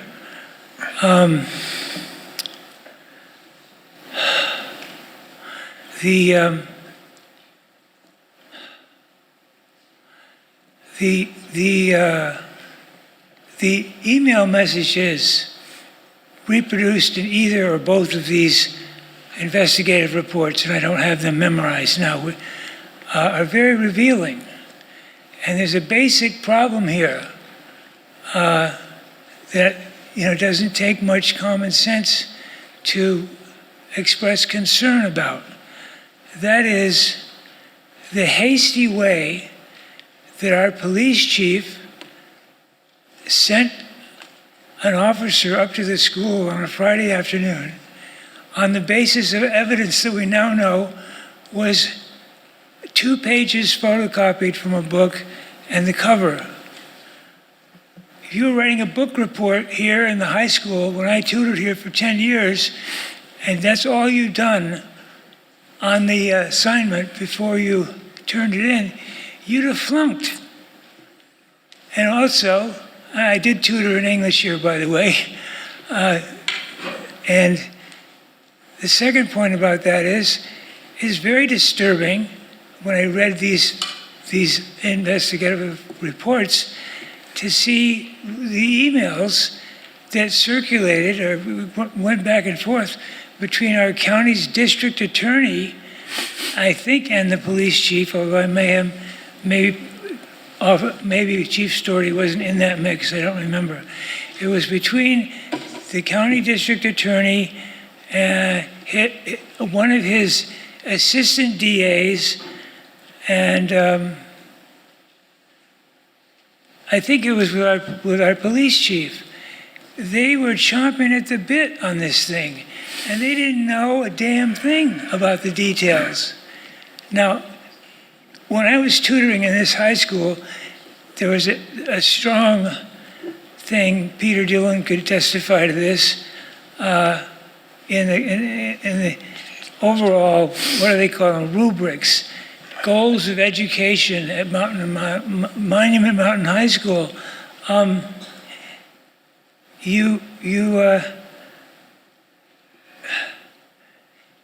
you don't go off half-cocked. You do your homework. And I thought the email messages between the district attorney and whoever he was writing to, it might have been, I don't know if it was Steve Bannon, if it was our town manager, I don't think they were involved at that point, was really improper.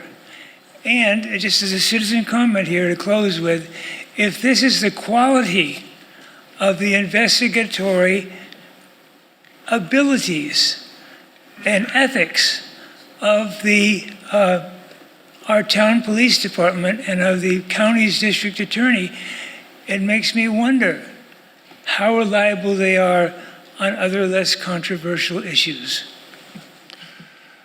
You're skating on the verge of personal attack there, John, and I'm going to ask the police chief if he'd like to respond. Sure.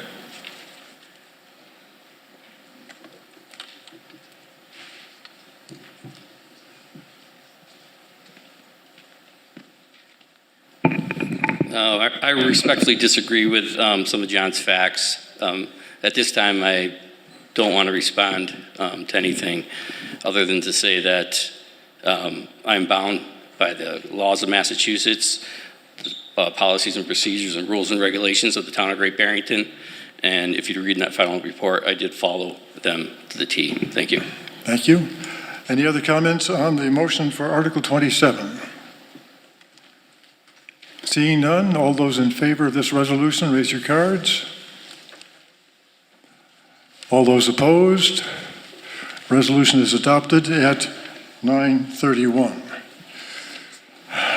Before this meeting started, somebody said they were going to make a motion to adjourn at 9:30. Please, we have one item left. Article 28.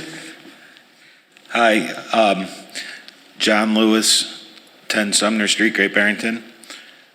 Article 28, Citizens Petition Rezoning. We want to ask the town residents to vote to amend zoning bylaw 9.11 as set forth below, and to amend the zoning map accordingly. 1, amend a portion of section 9.11 mixed-use traditional zone, MXD, as follows. 9.112. 9.11.2, location. The MXD shall consist of the land shown on the 2015 Town Great Barrington Assessors Map 22 has parcels 2, 3A, 413, 18-63, 66-88, map 24 has parcels 6, 7A, 7C, and map 25 has parcels 1 through 4. 2, amend the zoning map by placing the following parcels in MXD zone as follows. The land shown on the 2016 Town of Great Barrington Assessors Map has map 24 as parcels 6, 7A, and 7C. The purpose I think that works perfectly fine as your motion, and the rest of it is what you're going to say and why it's a good reason. Right. I'll accept that as your motion. Is there a second? You'd like to explain your motion. The purpose of the amendment, in order to address the Great Barrington's housing needs, the owners of the properties at 33 Silver Street and 35 Silver Street seek at town meeting to permit multi-unit dwellings on the properties. Prior to town meeting, the owners of each property shall record deed restrictions prohibiting non-residential commercial uses of the properties. Thank you. Perhaps someone else will ask this question, but in the interest of clarification, for those of us who haven't memorized the maps of town, can you generally describe where these places are? On Silver Street in Great Barrington, near the cemetery by Big Y, behind Big Y. Are there other questions about this proposal or comments? Hi, Jonathan Wagner, 1 Newsboy Monument Lane. I just wanted to speak in favor of this rezoning. I'm an abutter, and I've lived at that location for 17 years. I know the developers. They've done work for me in the past. I've spoke with them about the issue. I've met with them. They've offered concessions to privacy issues I've had. So these are local builders, and they have a nice reputation. I chose them because of their style, their efficiency. There's a lot of great qualities. Being in a butter, you would imagine I'd want it to be, lots of open space. I tried to purchase the property. The numbers just don't work for it. So I understand. And the way that they're doing it as far as purchasing, having residents that you can purchase at a lower price for more workforce housing, I can respect that. So just wanted to vote for it. Thank you. I'll ask the planning board if there has been a hearing on this and if you have a recommendation. Brandy Nelson, 28 Barrington Place. Yes, sir, we had a hearing on this matter. We did not make a recommendation. And so, yeah, that's it. Thank you. I mentioned that because it's a legal prerequisite for a zoning article that there have been a hearing before the town meeting. David Unger, 38 Silver Street. I'm in a butter as well. On January 30th, this owners put in a request for a rezoning of this property. And it's not really near the Big Y. It's the piece of land right on Silver Street, across the street from my home. So it's the middle of Silver Street, before right when you make the turn onto Silver versus before you get to the cemetery, right on the train track, effectively. These people brought it to the planning board on March 14th. They were supposed to have given today, or before today, a record the deed restrictions, which according to the town, to him, that they haven't supplied that. They haven't supplied any kind of plan on the property. They are saying it's for housing, but they left out in the amendment the word affordable housing. They're basically saying we just want to build more housing on this 6.6 acres, by the way. It's approximately over 6 acres of land. They're willing to give up the commercial establishment. Of one of the pieces has commercial, which they currently use to sell, I think, dogs and chickens and a lot of home goods on every weekend. So they're willing to give that up on two properties that don't really have that now. So they haven't given any kind of plan. They haven't notified the abutters either throughout this whole 3.5-month process. So I don't really think this should be approved tonight. Thank you. Hi, Bob West, 36 Silver Street. I want to reiterate what Mr. Unger said. We've had no contact with the developer about what they plan to do with this property. We're not against it being developed. I also think that the change in the zoning is giving them a density that is not appropriate for Silver Street. If you know Silver Street, which is the Great Barrington Speedway, it's a very busy road, and to put too much density on that property, I think would just exasperate the issue. So as an abutter, I'm against this proposal.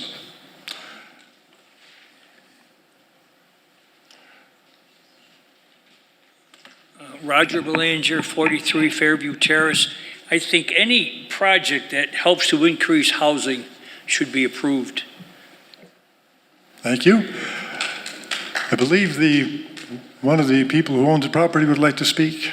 Yes. Yes. Linda Shafroff, not of Great Barrington, and we have been in contact with one of our neighbors to discuss who is in a butter. I think the other gentleman who spoke may be across the street. I don't know if that technically is a butter. When we first purchased the property, we've got some emails of how they wish that we don't develop the property at all, that they have enjoyed the vistas across the property through their years of residence or not very long residence on Silver Street. And we all know that density is needed in the center of town. The current look at the zoning map right now, there is already a section of Silver Street that is MXD, I do believe, and somebody can please correct me if I'm wrong. Silver Street runs between Route 7 and Route 23. When you're on the Route 7 side and you turn onto Silver Street, I believe the cemetery is B2. I believe Ward's Nursery and the apartment complex is MXD. You cross over the railroad tracks and you have R1A, I believe, and then our piece is R2. So on a street that maybe, I don't know, is 500 feet long, there are 4 zoning districts. You can walk to Big Y, you can walk to Staples, you can walk to the center of town, everywhere. So we haven't presented anybody with any development plans because we don't know what we're going to be allowed to do. So it's very hard to present a development plan when you don't know what your parameters are going to be. Are we hoping to get some density there so that we can create some more housing and keep the costs down? Yes, we are. We are not interested in affordable housing. The CDC and the rest of the town is doing amazing things with affordable housing. We are interested in having housing for our teachers, for our electricians, for our plumbers.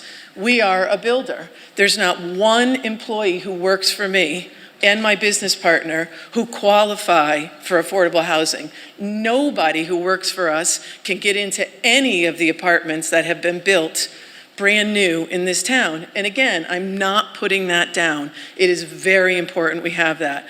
We have forgot about the middle of our economy in this entire Berkshire County. You have housing for people who need it and are below AMI, and you have housing for people who make a lot of money. And Godspeed to them, because we need them both.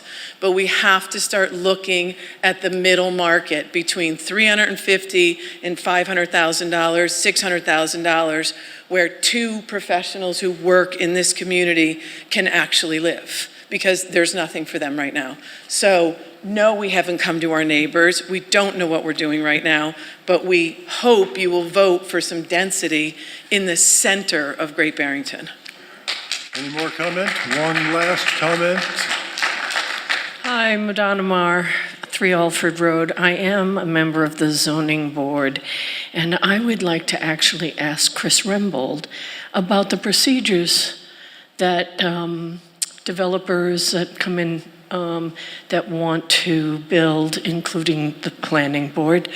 It seems to have a citizen's petition, to me, seems it's circumventing what is already in place. And I'd like to, could Chris Rembold comment on this? Well,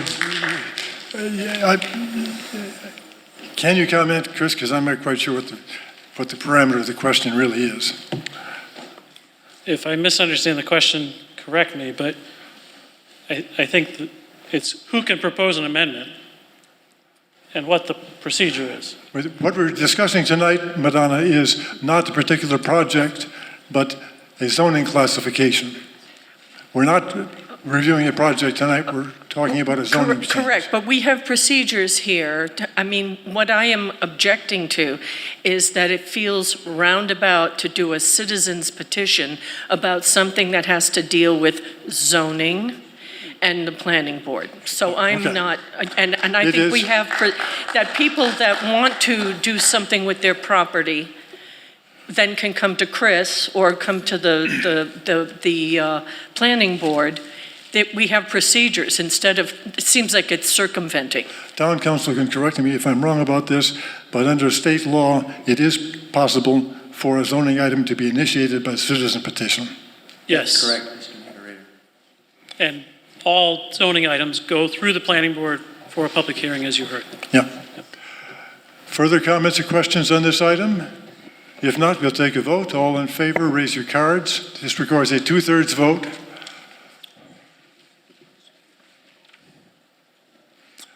All opposed? Motion fails of a 2/3 vote.